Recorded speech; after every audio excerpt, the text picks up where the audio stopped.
സ്വാഗതം എല്ലാ പ്രേക്ഷകർക്കും 9 മണി വാർത്തയിലേക്ക്. വാർത്തകൾ വിശദമായി നോക്കേണ്ട സമയമാണ്. ആദ്യം നോക്കാം ഈ മണിക്കൂറിലെ പ്രധാന വാർത്തകൾ.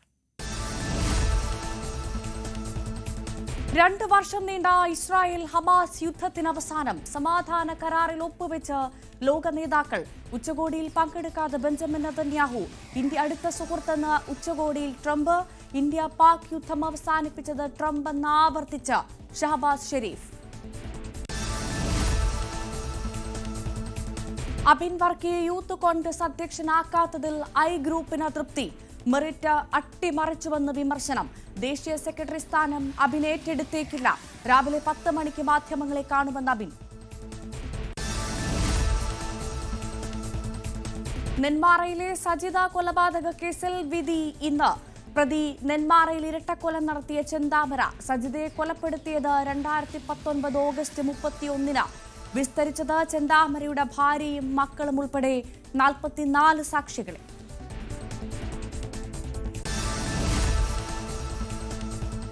കോൺഗ്രസിന്റെ വിശ്വാസ സംരക്ഷണ യാത്രകൾ ഇന്ന് മുതൽ. കാസർഗോഡ്, പാലക്കാട്, മൂവാറ്റുപുഴ, തിരുവനന്തപുരം എന്നിവിടങ്ങളിൽ നിന്ന് തുടക്കം. മേഖലാ ജാഥകൾ 18-ന് പന്തളത്ത് സമ്മേളിക്കും. സ്വർണ്ണ കവർച്ചാ കേസിൽ FIR സമർപ്പിച്ച പ്രത്യേക അന്വേഷണ സംഘം.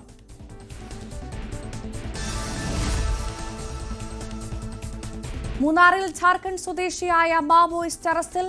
NIA സംഘം പിടികൂടിയത് സഹൻ ടുട്ടി ദിനബു എന്നയാളെ. ഇയാൾ 3 പോലീസ് ഉദ്യോഗസ്ഥർ ബോംബ് സ്ഫോടനത്തിൽ കൊല്ലപ്പെട്ട കേസിലെ പ്രതി. പിടിയിലാകുന്നത് ഗൂഡാർവിളയിലെ എസ്റ്റേറ്റിൽ ജോലി ചെയ്യുന്നതിനിടെ.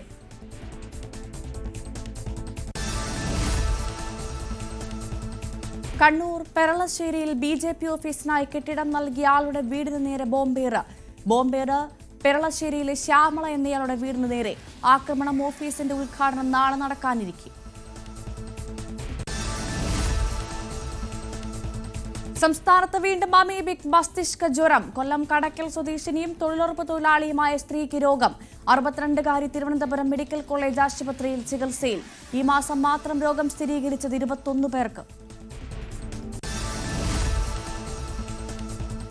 വിജയ് ഈ മാസം 17-ന് കരൂർ സന്ദർശിക്കും. ദുരന്തത്തിൽ മരിച്ചവരുടെ കുടുംബങ്ങളെ TVക്ക് ദത്തെടുക്കും. കേസുമായി ബന്ധപ്പെട്ട രേഖകൾ ഇന്ന് CBI ഏറ്റുവാങ്ങും. ബീഹാർ നിയമസഭാ തെരഞ്ഞെടുപ്പിലെ സീറ്റ് വിഭജനം പൂർത്തിയാക്കാനാവാതെ ഇന്ത്യ സഖ്യം. വിഭജനം ഇന്നോ നാളെയോ പൂർത്തിയാക്കാൻ ശ്രമം. സീറ്റുകളുടെ എണ്ണത്തിൽ ധാരണയിലെത്താതെ RJDയും കോൺഗ്രസും. NDAയുടെ പ്രചാരണത്തിനായി ദേശീയ നേതാക്കൾ ബീഹാറിലേക്ക്. കൊല്ലം കൊട്ടാരക്കര ഇരുകുന്നം പേപ്പട്ടി ഭീതിയിൽ. നിരവധി പ്രദേശവാസികളെയും വളർത്തുമൃഗങ്ങളെയും കടിച്ച നായയ്ക്ക് പേവിഷബാധ സ്ഥിരീകരിച്ചത് കുഴിച്ചിട്ട നായയെ പുറത്തെടുത്ത് പരിശോധിച്ചപ്പോൾ. പ്രദേശത്ത് ജാഗ്രതാ നിർദ്ദേശം. നിരവധി പേർ ആരോഗ്യവകുപ്പിന്റെ നിരീക്ഷണത്തിൽ.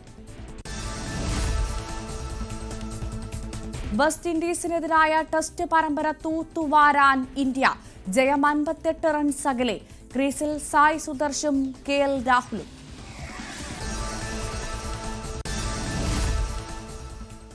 നോക്കാം വിശദമായി തന്നെ. ക്രൈസ്തവ സ്ഥാപനങ്ങളെ ലക്ഷ്യം വെച്ചുള്ള തീവ്രവാദ അജണ്ടകൾ വിലപ്പോവില്ലെന്ന് CBCI. യൂണിഫോമിന്റെ പേരിൽ നടപ്പിലാക്കാൻ ശ്രമിച്ചത് സംഘടിത തീവ്രവാദമെന്ന് Catholic bishop conference of India laity council secretary chevalier VC Sebastian പറഞ്ഞു. ഹിജാബ് വിവാദത്തിൽ വിദ്യാഭ്യാസ വകുപ്പ് ഡെപ്യൂട്ടി ഡയറക്ടർ അന്വേഷണം നടത്തി വിവരങ്ങൾ നൽകാനാണ് വിദ്യാഭ്യാസ വകുപ്പിന്റെ നിർദ്ദേശം. ഹൈക്കോടതിയുടെ നിർദ്ദേശമനുസരിച്ച് സ്കൂളിന് പോലീസ് സംരക്ഷണവും നൽകിയിട്ടുണ്ട്. വളരെ പ്രധാനപ്പെട്ട ഒരു വിവരമാണിപ്പോൾ പുറത്തുവരുന്നത്. ക്രൈസ്തവ സ്ഥാപനങ്ങളെ ലക്ഷ്യം വെച്ചുകൊണ്ടുള്ള തീവ്രവാദ അജണ്ടകൾ വിലപ്പോവില്ലെന്ന് പ്രതികരിച്ചിരിക്കുകയാണ് CBCI. യൂണിഫോമിന്റെ പേരിൽ നടപ്പിലാക്കാൻ ശ്രമിച്ചത് സംഘടിത തീവ്രവാദമെന്നാണ് ഇപ്പോൾ Catholic bishop conference of India laity council secretary chevalier VC Sebastian പ്രതികരിച്ചത്. ഇന്നലെയാണ് ന്യൂസ് 18 വാർത്ത പുറത്തുവിട്ടത്. കൊച്ചിയിലെ സ്കൂളിൽ ഹിജാബുമായി ബന്ധപ്പെട്ട് വലിയ വിവാദം സംഭവിച്ചു. 2 ദിവസം സ്കൂൾ ഈ വിവാദവുമായി ബന്ധപ്പെട്ട് അടച്ചിട്ടിരുന്നു. ഇന്നലെ കോടതി ഇടപെട്ട് ഇന്ന് വീണ്ടും സ്കൂൾ തുറക്കാൻ പോകുന്ന സാഹചര്യത്തിലാണ് ഇപ്പോഴിതാ വലിയ പ്രതികരണവുമായി CBCI രംഗത്ത് വന്നിരിക്കുന്നത്. കൊച്ചി പള്ളുരുത്തി സെന്റ് റീത്ത സ്കൂളിലാണ് ഈ സംഭവത്തിൽ ഹിജാബ് വിവാദം വന്നിരിക്കുന്നത്. ഹിജാബ് ധരിച്ചെത്തിയ കുട്ടിയെ സ്കൂൾ മാനേജ്മെന്റ് വിലക്കിയെന്നുള്ള പരാതിയായിരുന്നു ആദ്യം വന്നതുമായി ബന്ധപ്പെട്ട് ഇപ്പോഴിതാ വലിയ പ്രതികരണവുമായി CBCI രംഗത്ത് വന്ന സാഹചര്യം. ആജ്ഞ രവീന്ദ്രൻ വിവരങ്ങളുമായി ചേരുന്നു. ആജ്ഞ, തീവ്രവാദ അജണ്ടയാണ് ഇതിന് പിന്നിൽ എന്നാണിപ്പോൾ. അതുമാത്രമല്ല, ക്രൈസ്തവ സ്ഥാപനങ്ങളെ ലക്ഷ്യം വെച്ചുള്ള തീവ്രവാദ അജണ്ട ആണ് നടക്കുന്നതെന്നാണ് CBCI പ്രതികരിച്ചിരിക്കുന്നത്. വിവരങ്ങൾ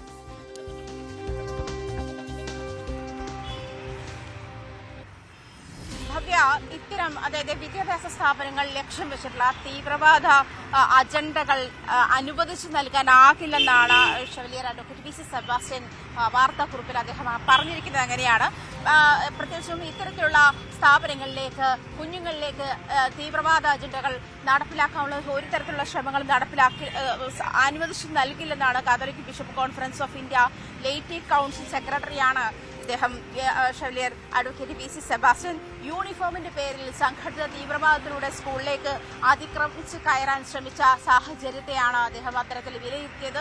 ഇത്തരത്തിലുള്ള ഇടപെടലുകൾ പ്രത്യേകിച്ചും SDPIയുടെ നേതൃത്വത്തിൽ ഇത്തരത്തിലുള്ള ഇടപെടലുകൾ വ്യാപകമായി നടക്കുന്നുണ്ട് എന്നൊരു സൂചനയും കൂടി അദ്ദേഹം മുന്നോട്ട് വയ്ക്കുന്നുണ്ട്. ജനാധിപത്യ മതേതര സംവിധാനത്തിന് വിലങ്ങുതടിയാകുന്ന തരത്തിലാണ് ഇത്തരത്തിലുള്ള സംഘടനകളുടെ ഇടപെടലുകൾ ഉണ്ടാകുന്നത്. ഇത് ഇന്ത്യയുടെ തന്നെ രാജ്യത്തെ തന്നെ അനുവദിച്ചിരിക്കുന്ന മൗലിക അവകാശങ്ങളെ കൂടി ചോദ്യം ചെയ്യുന്ന സാഹചര്യമാണ്. പ്രത്യേകിച്ചും 2018 ഹൈക്കോടതിയിൽ ജസ്റ്റിസ് A മുഹമ്മദ് മുഷ്താഖിന്റെ ഉത്തരവാണ് സ്കൂളുകൾക്ക് യൂണിഫോം ഉൾപ്പെടെയുള്ള കാര്യങ്ങൾ, അല്ലെങ്കിൽ സ്കൂളിന്റെ നിയമം എന്താണ് അത് സ്കൂളിന്റെ മാനേജ്മെന്റിന് തീരുമാനിക്കാമെന്നുള്ളത്.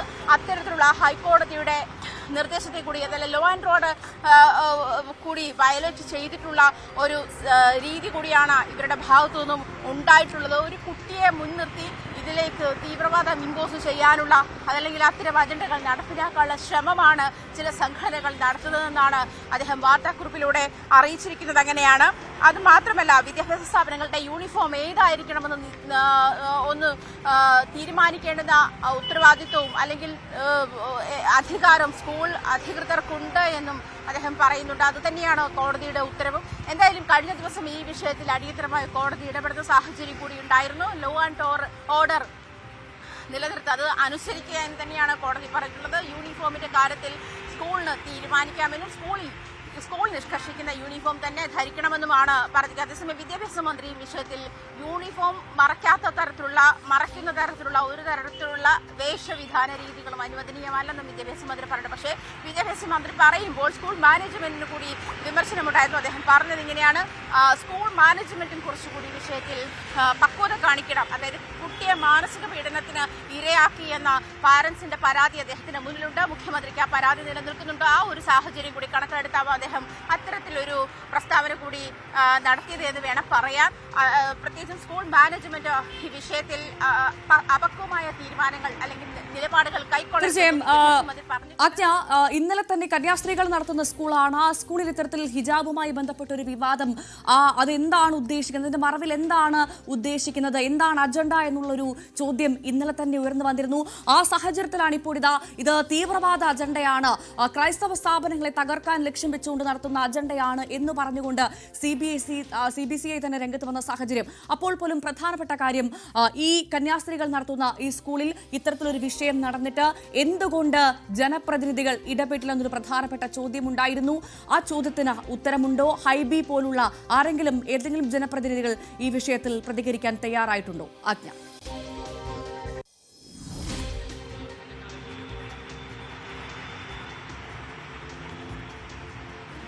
നമ്മൾ ജനപ്രതിനിധികളുമായി കോൺടാക്ട് ചെയ്തിരുന്നു. അവരാരും ഇപ്പോൾ സ്ഥലത്തില്ല. മാത്രമല്ല ഫോൺ അറ്റൻഡ് ചെയ്യുന്ന സാഹചര്യം ഉണ്ടായില്ല. ഇന്നലെ മുതൽ അവരെ കോൺടാക്ട് ചെയ്യാൻ ശ്രമിക്കുന്നുണ്ട്. പക്ഷേ ഇതുമായി ബന്ധപ്പെട്ട റെസ്പോൺസ് ഒന്നും അവരുടെ ഭാഗത്തുനിന്നും ഇതുവരെ ഉണ്ടായിട്ടില്ല. അതേസമയം ഭവി സൂചിപ്പിച്ചതുപോലെ തന്നെ ഈ വിഷയത്തിൽ അടിയന്തര ഇടപെടൽ നടത്തിയിട്ടുള്ളത് വിദ്യാഭ്യാസ വകുപ്പ് ഹൈക്കോടതിയുമാണ്. ഒരുപക്ഷെ ഹൈക്കോടതി അത്തരത്തിലൊരു ഇടപെടൽ ക്ലാരിറ്റി വരുത്തിയത് കൊണ്ടായിരിക്കാം കൂടുതൽ റിയാക്ഷൻ നിൽക്കാത്തത് എന്ന് എനിക്ക് തോന്നുന്നു. കാരണം ഹൈക്കോടതി തന്നെ കൃത്യമായി ഈ വിഷയത്തിൽ പറഞ്ഞിട്ടുണ്ട്. ഇത് മാത്രമല്ല, 2018 കേരള ഹൈക്കോടതിയുടെ വിധി മാത്രമല്ല, 2022 കർണാടക ഹൈക്കോടതി സമാനമായ വിധി മുന്നോട്ട് വെക്കുന്നതുണ്ടായി. അതായത് പ്രത്യേകിച്ചും സ്കൂളുകളിൽ യൂണിഫോം എന്ന് പറയുന്ന ഒരു സാഹചര്യം തന്നെ അതിന്റെ ഐക്യത, അതായത് കുട്ടികളുടെ ഇടയിലുള്ള ഒരു സമത്വം നിലനിർത്തുക എന്നുള്ള ഒരു ഉദ്ദേശത്തോടു കൂടിയാണ്. അതേസമയം കന്യാസ്ത്രീകളുടെ സ്കൂളുകളിൽ ആണ് അതായത് അവരുടെ മാനേജ്മെന്റ് ക്രിസ്ത്യൻ മാനേജ്മെന്റ് ആണ് കന്യാസ്ത്രീകൾ അധ്യാപികമാരായ സ്കൂളുകളിൽ അവരുടെ ശിരോവസ്ത്രം അല്ലെങ്കിൽ അവരുടെ മതവസ്ത്രങ്ങൾ ധരിക്കാൻ അധ്യാപികമാർക്ക് ഈ പ്രശ്നമുണ്ടോ എന്നുള്ള ചോദ്യങ്ങൾ വിവിധ ഭാഗങ്ങളിൽ നിന്ന് ഉയരുന്നുണ്ട്. ചന്ദനക്കുറി അനുവദിക്കുമോ, അതല്ലെങ്കിൽ ALS ഉൾപ്പെടെയുള്ള കാര്യങ്ങൾ അനുവദിക്കുമോ? ഇത് വിദ്യാർത്ഥികളിൽ മാത്രം ഇമ്പോസ് ചെയ്യപ്പെടുന്ന ഒരു സാഹചര്യം എങ്ങനെയാണ്? അധ്യാപികമാർക്ക് ഈ പറയുന്ന ഈ പരിധികളൊന്നുമില്ലേ എന്നുള്ള ചോദ്യങ്ങളും വിമർശനങ്ങളുമുണ്ട്, വളരെ ശക്തമായ വിമർശനങ്ങളുമുണ്ട്. എന്നിരുന്നാൽ പോലും സ്കൂൾ യൂണിഫോമിന്റെ കാര്യത്തിൽ, പ്രത്യേകിച്ചും വിദ്യാഭ്യാസം കുട്ടികളുടെ കാര്യത്തിൽ ഇത്തരത്തിലൊരു നിയമം, പ്രത്യേകിച്ച് മൈനർ ആയിട്ടുള്ള ആളുകളുടെ കാര്യത്തിൽ ഇത്തരത്തിലൊരു നിയമം കോടതി മുന്നോട്ട് വെച്ചിട്ടുണ്ട്. അവർക്ക് ഇക്വാലിറ്റി എന്ന് പറയുന്ന ഒരു സാഹചര്യത്തിലേക്ക് പോകുന്നതിന് വേണ്ടിയിട്ടാണ്, അതല്ലെങ്കിൽ അത് നിലനിർത്തുന്നതിന് വേണ്ടിയിട്ടാണ് ഇത്തരത്തിലുള്ള നിർദ്ദേശങ്ങൾ കോടതി വെച്ചിട്ടുള്ളത്. അത് സ്കൂൾ മാനേജ്മെന്റ് യൂണിഫോം ഉൾപ്പെടെയുള്ള കാര്യങ്ങൾ തീരുമാനിക്കാൻ, പ്രത്യേകിച്ചും യൂണിഫോമിന്റെ കാര്യത്തിൽ വരുമ്പോൾ ഇവിടെ ശിരോവസ്ത്രം ധരിച്ച് പ്രശ്നമാകുന്നത് യൂണിഫോമിന്റെ കാര്യത്തിൽ ഹെയർ സ്റ്റൈൽ എങ്ങനെ വേണമെന്നും സ്കൂൾ നിഷ്കർഷിച്ചിട്ടുണ്ട്. അത് ഈ ശിരോവസ്ത്രം ധരിക്കുമ്പോൾ അത് മറഞ്ഞു പോകുന്നു എന്ന് തന്നെയാണ്. അത് തന്നെയാണ് കോടതിയുടെ ഇന്നലത്തെ ഉത്തരവ് സ്കൂളിന് അനുകൂലമായതുകൊണ്ട് തന്നെ ഈ ഹിജാബ് വേണമെന്ന് വാദിക്കുന്ന സംഘടനകൾ സ്കൂളിലേക്ക് പ്രതിഷേധവുമായി എത്താനുള്ള സാധ്യത ഉണ്ടായിരിക്കില്ല അല്ലേ?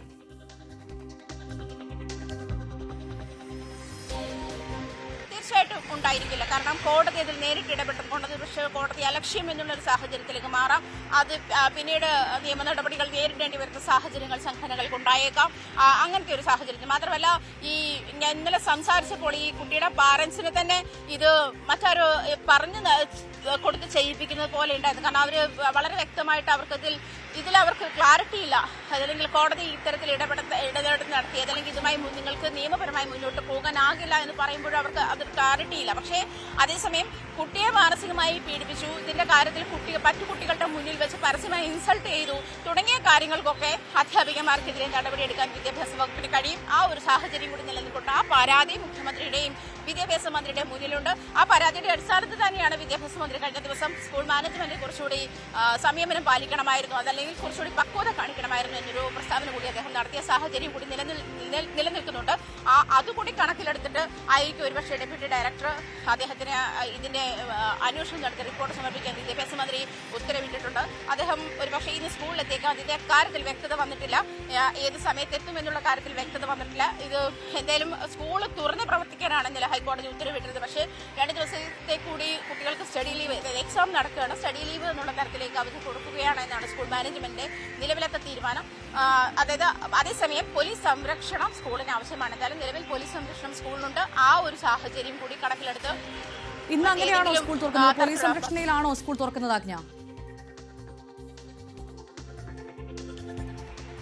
തീർച്ചയായിട്ടും ഭവ്യ, അങ്ങനെ തന്നെയാണ് അറിയുന്നത്. സ്കൂൾ പോലീസ് സംരക്ഷണം ഉറപ്പുവരുത്തണമെന്ന് കോടതി പറഞ്ഞിരുന്ന ഒരു സാഹചര്യത്തിൽ സ്കൂൾ തുറക്കുന്നത് ദിവസം മുതൽ ഒരു 2 ദിവസത്തേക്കെങ്കിലും നിർബന്ധിതമായും പോലീസ് സംരക്ഷണയിൽ തന്നെ ആയിരിക്കും സ്കൂളിന്റെ പ്രവർത്തനങ്ങൾ മുന്നോട്ട് പോവുക. എന്തായാലും ഇത്തരത്തിലുള്ള, അതായത് സംഘടിതമായി എത്തുന്ന ഒരു സാഹചര്യത്തിലേക്ക് കുട്ടികളെ എത്തുന്ന ഒരു സാഹചര്യം, പാരന്റ്സ് എത്തുന്ന ഒരു സാഹചര്യം കുട്ടികളുടെ വിഷയത്തിൽ, അതായത് 8ാം ക്ലാസ്സിൽ പഠിക്കുന്ന ഒരു കുട്ടിയാണ്, അത് ചിന്തിച്ച് തുടങ്ങുന്ന ഒരു പ്രായമായിട്ടേ ഉള്ളൂ. അത്തരമൊരു ഏജിലേക്ക് തന്നെ അതിലേക്ക് ഇത്തരത്തിൽ മതത്തിന്റെയോ അതല്ലെങ്കിൽ മറ്റൊരു സാഹചര്യത്തിന്റെയോ വിഷയങ്ങൾ ഇമ്പോസ് ചെയ്ത് വിടുന്നത് വളരെ മോശമാണെന്നുള്ള നിരീക്ഷണം തന്നെയാണ്. വളരെ അനാരോഗ്യകരമായിട്ടുള്ള ഒരു തോട്ട് തന്നെയാണ് എന്നുള്ള നിരീക്ഷണമാണ് വിവിധ ഭാഗങ്ങളിൽ നിന്നും വരുന്നതും. എന്തായാലും അടിയന്തരമായി വിഷയത്തിൽ കോടതി ഇടപെടുന്ന സാഹചര്യമുണ്ട്. വിദ്യാഭ്യാസ വകുപ്പും വിഷയത്തിൽ അടിയന്തരമായി ഇടപെട്ടിട്ടുണ്ട്. അതിന്റെ തുടർ നടപടികൾ ഉണ്ടാകും. ഇന്നലെ AEO സ്കൂളിലെത്തിയിട്ട് കുട്ടിയുടെയും പാരന്റ്സിന്റെയും മൊഴിയെടുക്കുന്ന സാഹചര്യം ഉണ്ടായിരുന്നു. അതിനുശേഷമാണ് കോടതി വിഷയം പരിഗണിച്ചത്. ഇന്ന് ഡെപ്യൂട്ടി ഡയറക്ടർ സ്കൂളിലെത്തി സ്കൂൾ അധികൃതരെയും കുട്ടിയുടെ പാരന്റ്സിനെയും കാണുമെന്നാണ് മനസ്സിലാക്കുന്നത്. ഭവ്യ, തീർച്ചയായും എന്തായാലും കന്യാസ്ത്രീകൾ നടത്തുന്ന സ്കൂളിൽ ഇങ്ങനെ ഒരു വിഷയമുണ്ടായിട്ടും ജനപ്രതിനിധികൾ ഇതുവരെ പ്രതികരിച്ചില്ല എന്നതേറെ ശ്രദ്ധേയമായ കാര്യമാണ്. നമുക്കറിയാം, ഛത്തീസ്ഗഡിൽ ഒരു വലിയ വിഷയം നടന്നപ്പോൾ അവിടേക്ക് ഓടിയെത്തി ഇടത് വലത് സംഘടനകളൊന്നും ഈ വിഷയം കണ്ടില്ലേ എന്നുള്ള ചോദ്യം നാനാ കോണിൽ നിന്നും ഉയരുന്നുണ്ട്. എന്തായാലും ക്രൈസ്തവ സ്ഥാപനങ്ങളെ ലക്ഷ്യം വെച്ചുകൊണ്ടുള്ള തീവ്രവാദ അജണ്ടകൾ വിലപ്പോവില്ല എന്നുള്ള പ്രതികരണമാണ് ഇപ്പോൾ ഈ നിമിഷം CBCയുടെ ഭാഗത്തുനിന്ന് ഉണ്ടാകുന്നത്. ആജ്ഞ രവീന്ദ്രനാണ് വാർത്തയുടെ കൂടുതൽ വിശദാംശങ്ങൾ പങ്കുവച്ചത്. മറ്റ് വാർത്തകളിലേക്ക്. ജാർഖണ്ഡിൽ 3 പോലീസ് ഉദ്യോഗസ്ഥർ ബോംബ് സ്ഫോടനത്തിൽ കൊല്ലപ്പെട്ട സംഭവത്തിലെ പ്രതിയെ NIA സംഘം മൂന്നാറിൽ നിന്നും അറസ്റ്റ് ചെയ്തു. ജാർഖണ്ഡ് സ്വദേശി സഹൻ ടുട്ടി ദിനബു എന്ന യുവാവിനെയാണ് ഗൂഢാർവിള എസ്റ്റേറ്റിൽ നിന്നും NIA ബ്രാഞ്ച് യൂണിറ്റിൽ നിന്നുള്ള സംഘം ഇന്നലെ രാത്രിയിൽ അറസ്റ്റ് ചെയ്തത്. പ്രിൻസ് ജെയിംസ് വിവരങ്ങളുമായി ചേരുന്നു. പ്രിൻസ്, 3 ഉദ്യോഗസ്ഥർ ബോംബ് സ്ഫോടനത്തിൽ കൊല്ലപ്പെട്ട പ്രതി കൂടിയാണ് ഇപ്പോൾ പിടിയിലായ മാവോയിസ്റ്റ്. കൂടുതൽ വിവരങ്ങൾ, എവിടെ വെച്ചാണ് ഇയാൾ പിടിയിലായത്? വിശദാംശങ്ങൾ എന്തൊക്കെയാണ്? ഭവ്യ, മൂന്നാറിലെ ഗൂഡാർവിളയിലെ ജോലി ചെയ്ത് വരികയായിരുന്നു സഹാൻ ടുട്ടി ദിനപ്പുവാണ് അറസ്റ്റിലായിരിക്കുന്നത്. 30 വയസ്സുകാരനാണ് ഇയാൾ. 2021 നടന്ന ഒരു സ്ഫോടന കേസിലെ 33ാമത്തെ പ്രതിയാണ്. ഈ സംഭവത്തിൽ 3 പോലീസ് ഉദ്യോഗസ്ഥർ കൊല്ലപ്പെട്ടിരുന്നു. തുടർന്ന് ഇയാൾ മൂന്നാർ മേഖലയിലേക്ക് വന്നതായിരിക്കാമെന്നാണ് കരുതുന്നത്. എന്തായാലും കുടുംബാംഗങ്ങളൊപ്പമാണ്, ഭാര്യയും കുട്ടിയും ഉൾപ്പെടെയുള്ളതാണ് ഇയാൾ ഇവിടെ താമസിച്ചിരുന്നത്. കുട്ടി ഇവിടെയുള്ള ഒരു ഹോസ്റ്റലിൽ നിന്ന് പഠിക്കുകയായിരുന്നു. കഴിഞ്ഞ രാത്രിയിലാണ് റാഞ്ചിയിൽ നിന്നുള്ള NIA സംഘം ഇവിടെ എത്തി സഹൻ ടുട്ടി ദിനപ്പിനെ അറസ്റ്റ് ചെയ്തത്. സംഭവത്തിൽ 33ാമത്തെ പ്രതിയാണ് ഈ അറസ്റ്റിലായ ഭവ്യ. ശരി, പ്രിൻസ് ജെയിംസ് ആണ് വിവരങ്ങൾ നൽകിയത്. കണ്ണൂർ പെരളശ്ശേരിയിൽ BJP ഓഫീസിനായി കെട്ടിടം വിട്ടു നൽകിയ ആളുടെ വീടിന് സമീപം ബോംബേറ്. ശ്യാമള എന്നയാളുടെ പെരളശ്ശേരിയിലെ വീടിന് മുൻപിലെ ഫുട്പാത്തിലാണ് സ്ഫോടനം. സുമേഷ് മൊറാഴ വിവരങ്ങളുമായി ചേർന്നു. സുമേഷ്, ഇതെപ്പോഴാണ് ഈ സംഭവം? എന്താണ് വിവരങ്ങൾ? ഭവ്യ, ഇന്നലെ രാത്രി 10:30 ഈ സംഭവം നടന്നത്. പെരളശ്ശേരി പള്ളിയത്ത് ശ്യാമളയുടെ വീടിന് നേരെയാണ് ബോംബേറുണ്ടായത്. ബൈക്കിലെത്തിയ അജ്ഞാത സംഘമാണ് ബോംബ് എറിഞ്ഞതെന്നാണ് പോലീസ് പറയുന്നത്. വീടിന് മുൻവശം ചുറ്റുമതിലിന് പുറത്ത് റോഡ് അരികില് ഉഗ്ര ശബ്ദത്തോടെ ബോംബ് പൊട്ടിയെന്നാണ് ഈ പോലീസിന്റെ FIR പറയുന്നത്. ഈ പെരളശ്ശേരി അമ്പലം റോഡിൽ നാളെ ഈ BJPയുടെ ഒരു ഓഫീസ് ഉദ്ഘാടനം നടക്കുന്നുണ്ട്. ഇതിന്റെ കെട്ടിടം വാടകയ്ക്ക് നൽകിയത് ഈ ശ്യാമളയായിരുന്നു. ഇതിന്റെ വിരോധത്തിലാകാം ഇത്തരം ഒരു സംഭവത്തിന്റെ പിന്നിലെന്നാണ് ഇപ്പോൾ പോലീസ് സംശയിക്കുന്നത്. ഈ ശ്യാമള BJP പ്രവർത്തകയാണോ സുമേഷ്? ശ്യാമള BJPയുടെ പ്രവർത്തകയല്ല. സ്വാഭാവികമായി അതുമായി അനുഭവം പ്രകടിപ്പിക്കുന്ന സ്ത്രീയാണെന്നാണ് പോലീസ് പറയുന്നത്. അതുകൊണ്ട് ഇത് ഒരു രാഷ്ട്രീയമായി ഇതിനെ കാണേണ്ടതില്ല എന്നാണ് പോലീസും പറയുന്നത്. അതായത് ഇതൊരു വാടകയ്ക്ക് കൊടുത്തൊരു കെട്ടിടമാണ്. സ്വാഭാവികമായും അത്തരമൊരു മറ്റു സമയങ്ങളിൽ വാടകയ്ക്ക് നൽകിയിട്ടുമുണ്ട്. ഇതൊരു കടയാണ്, കടമുറിയാണ്. കടമുറി തൊട്ട് മുന്നേയും ഇത്തരം ഒരു വാടകയ്ക്ക് നൽകിയിട്ടുണ്ട് ഈ സ്ത്രീ. അതുമായി വാടക അതിനുശേഷമാണ് ഈ BJP ഓഫീസിന് വേണ്ടി ഇവർ ഈ പ്രവർത്തകർ സമീപിക്കുന്നത്. അതിനെ തുടർന്നാണ് ഈ ഓഫീസ് അനുവദിക്കുകയും ശ്യാമള ചെയ്തത്. ഏതായാലും പോലീസ് ഇതുമായി ബന്ധപ്പെട്ട് അന്വേഷണം ഊർജിതമാക്കിയിട്ടുണ്ട്. ബോംബ് സ്ക്വാഡ്, അതായത് BJP ഓഫീസിനായി കെട്ടിടം വിട്ടു നൽകിയതിനല്ല എങ്കിൽ പിന്നെ എന്തിനാണ് ഇത്തരത്തിലൊരു ആക്രമണം ഉണ്ടായത് എന്ന് മനസ്സിലാക്കണം. പോലീസ് എന്താണ് പറയുന്നത്? പോലീസ് പറയുന്നത് ഇതൊരു ഭയപ്പെടുത്തുന്നതിന് വേണ്ടിയിട്ടാകാം എന്നുള്ളതാണ്. അതായത് BJPയുടെ ഓഫീസ് നൽകിയതിൽ വിരോധത്തിലാകാം. അതുകൊണ്ട് തന്നെ അതിനൊരു ഭയപ്പെടുത്തുന്നതിന് വേണ്ടി ഇത്തരം ഒരു സംഭവത്തിന് പിന്നിലെന്നാണ് ഇപ്പോൾ പോലീസ് പറയുന്നത്. സ്വാഭാവികമായും അപ്പോൾ അത് രാഷ്ട്രീയ പ്രേരിതം തന്നെയായിരിക്കും. എന്തായാലും പോലീസ് അന്വേഷണം ഊർജിതമാക്കിയത് മനസ്സിലാക്കുന്നു. സുമേഷ് മൊറാഴയാണ് വിവരങ്ങൾ നൽകിയത്. നെന്മാറ തിരുത്തമ്പാടത്ത് സജിതയെ വെട്ടിക്കൊലപ്പെടുത്തിയ കേസിൽ അഡീഷണൽ ജില്ലാ കോടതി ഇന്ന് വിധി പറയും. ബോയൻ കോളനി സ്വദേശിയും അയൽവാസിയുമായ ചെന്താമരയാണ് പ്രതി. 2019 ഓഗസ്റ്റ് 31 കൊലപാതകം. കേസിൽ ജാമ്യത്തിലിറങ്ങിയ പ്രതി കഴിഞ്ഞ ജനുവരി 27 സജിതയുടെ ഭർത്താവ് സുധാകരനെയും അമ്മ ലക്ഷ്മിയെയും വെട്ടിക്കൊലപ്പെടുത്തിയിരുന്നു. നിലവിൽ ചെന്താമര ഈ കേസിൽ റിമാൻഡിലാണ്. വിചാരണ സമയത്തും ഇയാൾ കോടതി വളപ്പിൽ ഭീഷണി മുഴക്കിയിരുന്നു. 68 സാക്ഷികളിൽ ചെന്താമരയുടെ ഭാര്യ, സഹോദരൻ, മക്കൾ ഉൾപ്പെടെ 44 പേരെ പ്രോസിക്യൂഷൻ സാക്ഷികളായി വിസ്തരിച്ചു. 2020 കുറ്റപത്രം സമർപ്പിച്ചത്. ലാബ് റിപ്പോർട്ട് ഉൾപ്പെടെയുള്ള ശാസ്ത്രീയ പരിശോധനാ ഫലം ലഭിച്ചതോടെ ഓഗസ്റ്റ് 4 സാക്ഷി വിസ്താരം ആരംഭിച്ചിരുന്നു. പ്രോസിക്യൂഷന് വേണ്ടി പബ്ലിക് പ്രോസിക്യൂട്ടർ AJ വിജയകുമാറാണ് ഹാജരായത്. നമുക്കറിയാം ചെന്താമരയുടെ വിധി അതെന്താണ് എന്ന് കാത്തിരിക്കുകയാണ് കേരളം മുഴുവൻ. ഏറ്റവും പ്രധാനമായി 2 പെൺകുട്ടികളെ അനാഥരാക്കിയ പ്രതിയാണ്. ഒരു കുടുംബത്തിലെ അമ്മയെയും അച്ഛനെയും അമ്മൂമ്മയെയും കൊലപ്പെടുത്തിയ ക്രൂരനായ പ്രതിയാണ്. ഏറ്റവും അവസാനമായി കഴിഞ്ഞയാഴ്ച ചെന്താമരയുടെ ഒരു പ്രതികരണം വന്നത് അത് ഇങ്ങനെയായിരുന്നു: എനിക്ക് തൂക്കുകയർ എനിക്ക് ഭയമില്ല. അത്തരത്തിൽ മനസ്സ് മരവിച്ച ക്രൂരനായ ഒരു പ്രതിയാണ്. അയാൾക്ക് തൂക്കുകയർ പോലും ഭയമില്ല എന്ന് പ്രതി പറഞ്ഞ് നമ്മൾ കേട്ടതാണ്. അപ്പോൾ എന്താകും ചെന്താമരയുടെ വിധിയെന്ന് കാത്തിരുന്ന് കാണാം. സംസ്ഥാനത്ത് വീണ്ടും അമീബിക് മസ്തിഷ്ക ജ്വരം സ്ഥിരീകരിച്ചു. കൊല്ലം കടക്കൽ സ്വദേശിനിയും തൊഴിലുറപ്പ് തൊഴിലാളിയുമായ 62-കാരിയിലാണ് രോഗം കണ്ടെത്തിയിരിക്കുന്നത്. നിലവിൽ തിരുവനന്തപുരം മെഡിക്കൽ കോളേജ് ആശുപത്രിയിൽ ചികിത്സയിലാണ്. വിനീഷ് ചേരുന്നു. വിനീഷ്, ഏറെ ആശങ്കപ്പെടുത്തുന്ന ഒന്നാണ് ഈ അമീബിക് മസ്തിഷ്ക ജ്വരം. ഇപ്പോഴിതാ വീണ്ടും ഒരു 61-കാരിയിലാണ് രോഗം. അതുമാത്രമല്ല, ഏറ്റവും പ്രധാനപ്പെട്ട കാര്യം, ഈ സ്ത്രീ ഒരു തൊഴിലുറപ്പ് തൊഴിലാളിയാണ്. അപ്പോൾ ഈ ജോലിക്ക് ഇടയിൽ ഒരുപക്ഷെ കുളവോ മറ്റെന്തെങ്കിലുമോ നന്നാക്കുന്നൊരു സാഹചര്യത്തിലായിരിക്കാം ഈ രോഗം പിടിപെടുന്നത്. പിടിപെട്ടതല്ലേ? ആദ്യം ചോദിക്കട്ടെ, ഇവരുടെ ആരോഗ്യനില അതെങ്ങനെയുണ്ട്? തീർച്ചയായും കൊല്ലം കടക്കൽ ഒരാൾക്ക് കൂടി അമീബിക് മസ്തിഷ്ക ജ്വരം സ്ഥിരീകരിച്ചിരിക്കുന്നു. കുറ്റിക്കാട് സ്വദേശിനിയായ 62 വയസ്സുകാരിക്കാണ് രോഗം സ്ഥിരീകരിച്ചത്. ഒരാഴ്ച മുൻപാണ് പരിപാലിച്ച് 62 തൊട്ടടുത്തുള്ള പ്രാഥമികാരോഗ്യ കേന്ദ്രത്തിൽ ചികിത്സ തേടിയത്. പിന്നീട് രോഗം കൂടുതലായതോടെ തിരുവനന്തപുരം മെഡിക്കൽ കോളേജിലേക്ക് മാറ്റുകയായിരുന്നു. ഇവിടെ വെച്ച് നടത്തിയ പരിശോധനയിലാണ് രോഗം സ്ഥിരീകരിച്ചത്. ഇതേ പ്രദേശത്ത് ഇപ്പോൾ 2 തവണയാണ് രോഗബാധിത സ്ഥിരീകരിച്ചിരിക്കുന്നത്. കഴിഞ്ഞ ദിവസമാണ് അമീബിക് മസ്തിഷ്ക ജ്വരം ബാധിച്ച് ചികിത്സയിലിരുന്ന ആൽത്തറമൂട് സ്വദേശി മരിച്ചത്. ബിജു എന്നായിരുന്നു അയാളുടെ പേര്. തുടർന്ന് പട്ടാഴി സ്വദേശിയായ 48 ചികിത്സയിലിരിക്കെ ഈ രോഗം ബാധിച്ച് മരണം സംഭവിച്ചിരുന്നു. സ്ഥലത്ത് പ്രതിരോധ പ്രവർത്തനങ്ങൾ ഊർജിതമാക്കുന്നതായിട്ടാണ് ആരോഗ്യവകുപ്പ് അറിയിക്കുന്നത്. പക്ഷേ ഇത് ഫലപ്രദമാകുന്നില്ല എന്നുള്ളതിൽ ആക്ഷേപം ഉയർന്നു വന്നിട്ടുണ്ട്. വിനീഷ്, ഈ സ്ത്രീക്ക് രോഗം വന്നത് ഈ ജോലിക്കിടയിലാണോ എന്ന കാര്യത്തിൽ ഒരു തീരുമാനം വന്നിട്ടുണ്ടോ? അങ്ങനെയാണെങ്കിൽ അവർക്കൊപ്പം ജോലി ചെയ്ത മറ്റ് ആളുകൾ ഉണ്ടാകും, അതേ സ്ഥലത്ത് നിന്ന് ജോലി ചെയ്ത ആളുകൾ ഉണ്ടാകും. അങ്ങനെയാണെങ്കിൽ ഈ രോഗം വ്യാപനത്തിനുള്ളൊരു സാധ്യതയുണ്ടോ? അത് തടയിടാൻ ആരോഗ്യവകുപ്പിന്റെ ഭാഗത്തു നിന്ന് ഇടപെടൽ ഉണ്ടായിട്ടുണ്ടോ? ഭവ്യ, കടക്കിൽ ആരോഗ്യവകുപ്പ് രോഗപ്രതിരോധ പ്രവർത്തനങ്ങൾ നടത്തി വരുന്നുണ്ട്. ക്ലോറിനേഷൻ പോലെയുള്ള പ്രവർത്തനങ്ങളാണ് നടത്തി വരുന്നത്. അതുപോലെ തന്നെ ഈ പരിസരത്തെ ഈ കുമിളിക്കുളം, നക്രാൻകോണം, ചിറ എന്നിവ അടച്ചിട്ടിരിക്കുകയാണ്. അവിടെ നിന്നും ആയിരുന്നു മുൻപും ഈ രോഗബാധ കണ്ടെത്തിയിരുന്നത്. അതുപോലെ തന്നെ പഞ്ചായത്തിലും ക്ലോറിനേഷൻ നടപടി നടക്കുന്നുണ്ട്. ബോധവൽക്കരണം ഉൾപ്പെടെയുള്ള പ്രവർത്തനങ്ങളാണ് ഇപ്പോൾ നടന്നു വരുന്നത്. ഭവ്യ, ശരി. വിനീഷാണ് കൊട്ടാരക്കരയിൽ നിന്നും വിവരങ്ങൾ നൽകിയത്. സംസ്ഥാനത്ത് 1.5 മാസത്തിനിടെ അമീബിക് മസ്തിഷ്ക ജ്വരം ബാധിച്ച് 15 മരണം സംഭവിച്ചിരിക്കുകയാണ്. കഴിഞ്ഞ ദിവസം തിരുവനന്തപുരം മെഡിക്കൽ കോളേജ് ആശുപത്രിയിൽ ചികിത്സയിൽ കഴിഞ്ഞിരുന്ന കൊല്ലം സ്വദേശി അടക്കം ഈ മാസം മാത്രം 4 പേരാണ് മരിച്ചത്. സാരംഗ് സുധാകരൻ വിവരങ്ങളുമായി ചേരുന്നു. സാരംഗ്, നമ്മളിപ്പോൾ കൊട്ടാരക്കരയിൽ ഒരു സ്ത്രീക്ക് രോഗം ബാധിച്ചൊരു മസ്തിഷ്ക ജ്വരം ബാധിച്ചൊരു വാർത്ത പ്രേക്ഷകരിലേക്ക് എത്തിച്ചതേ ഉള്ളൂ. അതൊരു തൊഴിലുറപ്പ് തൊഴിലാളിയായിരുന്നു. ഇപ്പോൾ ഇതാ ഏറെ ഭയപ്പെടുത്തുന്ന ഒരു വിവരം എന്ന് പറയുന്നത് 15 പേരാണ് കഴിഞ്ഞ മാസം മാത്രം ഈ ഒരു അസുഖം ബാധിച്ച് മരിച്ചത് എന്നുള്ളതാണ്. ആരോഗ്യവകുപ്പ് പറയുന്നത് എന്താണ്? ഈ രോഗത്തിന്റെ ഉറവിടം അത് തടഞ്ഞേ മതിയാകുള്ളൂ. രോഗവ്യാപനം അത് വളരെ, പ്രത്യേകിച്ചും മരണത്തിലേക്ക് ആളുകളെ കൊണ്ടെത്തിക്കുന്ന ഒരു സാധാരണ അസുഖമല്ല ഇത്. മരണത്തിലേക്ക് ആളുകളെ കൊണ്ടെത്തിക്കുന്ന ഒരു വലിയ മാരക രോഗം തന്നെ മാറിക്കൊണ്ടിരിക്കുകയാണ്. എന്താണ് ആരോഗ്യവകുപ്പ് പറയുന്നത്? ആരോഗ്യവകുപ്പിന്റെ ഭാഗത്തുനിന്നുള്ള ജാഗ്രത എത്രമാത്രമുണ്ട്?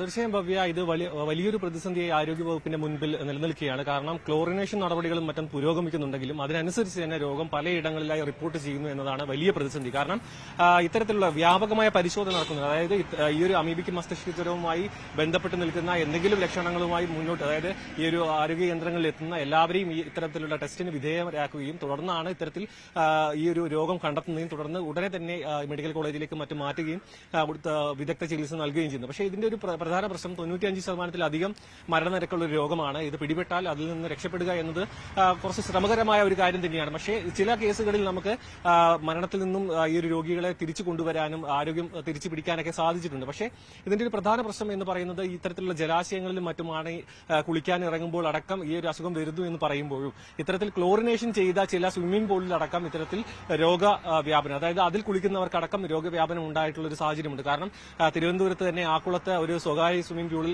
കുളിച്ച ഒരു വ്യക്തിക്കടക്കം അമീബിക് മസ്തിഷ്ക ജ്വരം സ്ഥിരീകരിച്ചിരുന്നു. പക്ഷേ അത് മാത്രമല്ല, കാരണം അതിന് മുൻപുണ്ടായ അത്തരത്തിലുള്ള ചില സാഹചര്യങ്ങളിലൂടെയാണ് ഈ രോഗം പകർന്നതടക്കം പറയുന്നു. പക്ഷേ ഇതിലൊരു സ്ഥിരീകരണം വരുന്നില്ല. അതായത് ഈ ക്ലോറിനേഷൻ നടപടികൾ പുരോഗമിക്കുമ്പോഴും ഇതിലൊരു പ്രതിരോധ പ്രവർത്തനങ്ങളുടെ ഒരു ഫലപ്രാപ്തി എത്രത്തോളം ഉണ്ടെന്നുള്ള ചോദ്യമായി നിലനിൽക്കുകയാണ്. കാരണം ഇത്തരത്തിൽ സംസ്ഥാന വ്യാപകമായി ഈ ഒരു അമീബിക് മസ്തിഷ്ക ജ്വരത്തിന്റെ ഈ രോഗത്തിന് ഒരു ഇത്തരത്തിലൊരു ആരോഗ്യ വിദഗ്ധരെ ഉൾപ്പെടുത്തിക്കൊണ്ടുള്ള മറ്റ് നടപടിക്രമങ്ങളെല്ലാം സ്വീകരിച്ചു വരുന്നു. പ്രതിരോധ പ്രവർത്തനങ്ങളുണ്ട്.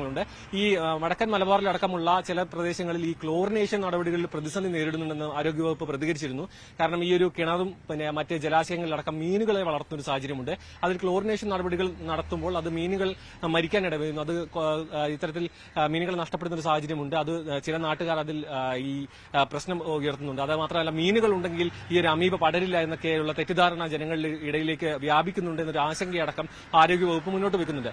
നിലവിൽ 12 പേർ ചികിത്സയിലുണ്ട്. മാത്രമല്ല ഈ ഒരു വർഷം 25 പേരാണ് ഈ ഒരു അമീബിക് മസ്തിഷ്ക ജ്വരം ബാധിച്ച് മരണപ്പെട്ടത്. വലിയൊരു കണക്കാണ്. കാരണം ഈ ഒരു രോഗവ്യാപനം വളരെ വലിയ രീതിയിൽ നടക്കുന്നു. അതായത് മനുഷ്യരിൽ നിന്നും മനുഷ്യരിലേക്ക് ഈ രോഗം പകരുകയില്ലെങ്കിലും ഇത്തരത്തിലുള്ള കെട്ടിക്കിടക്കുന്ന ജലാശയങ്ങളിൽ നിന്നും പിന്നെ മറ്റേ കുളങ്ങൾ പിന്നെ അതേപോലെയുള്ള ഇത്തരത്തിലുള്ള ജലാശയങ്ങളിൽ നിന്നും കുളിക്കുന്നതും മറ്റും ജലം മൂക്കുവഴി ഈ തലച്ചോറിലേക്ക് എത്തി അത്തരത്തിലുള്ള ഒരു രോഗാവസ്ഥയിലേക്ക് എത്തുന്ന ഒരു സാഹചര്യം നിലവിൽ കേരളത്തിലുണ്ട്. പക്ഷേ ഇത് കൃത്യമായി റിപ്പോർട്ട് ചെയ്യുന്നു എന്നതാണ് ഇതിൽ ഏറ്റവും വലിയൊരു വസ്തുത.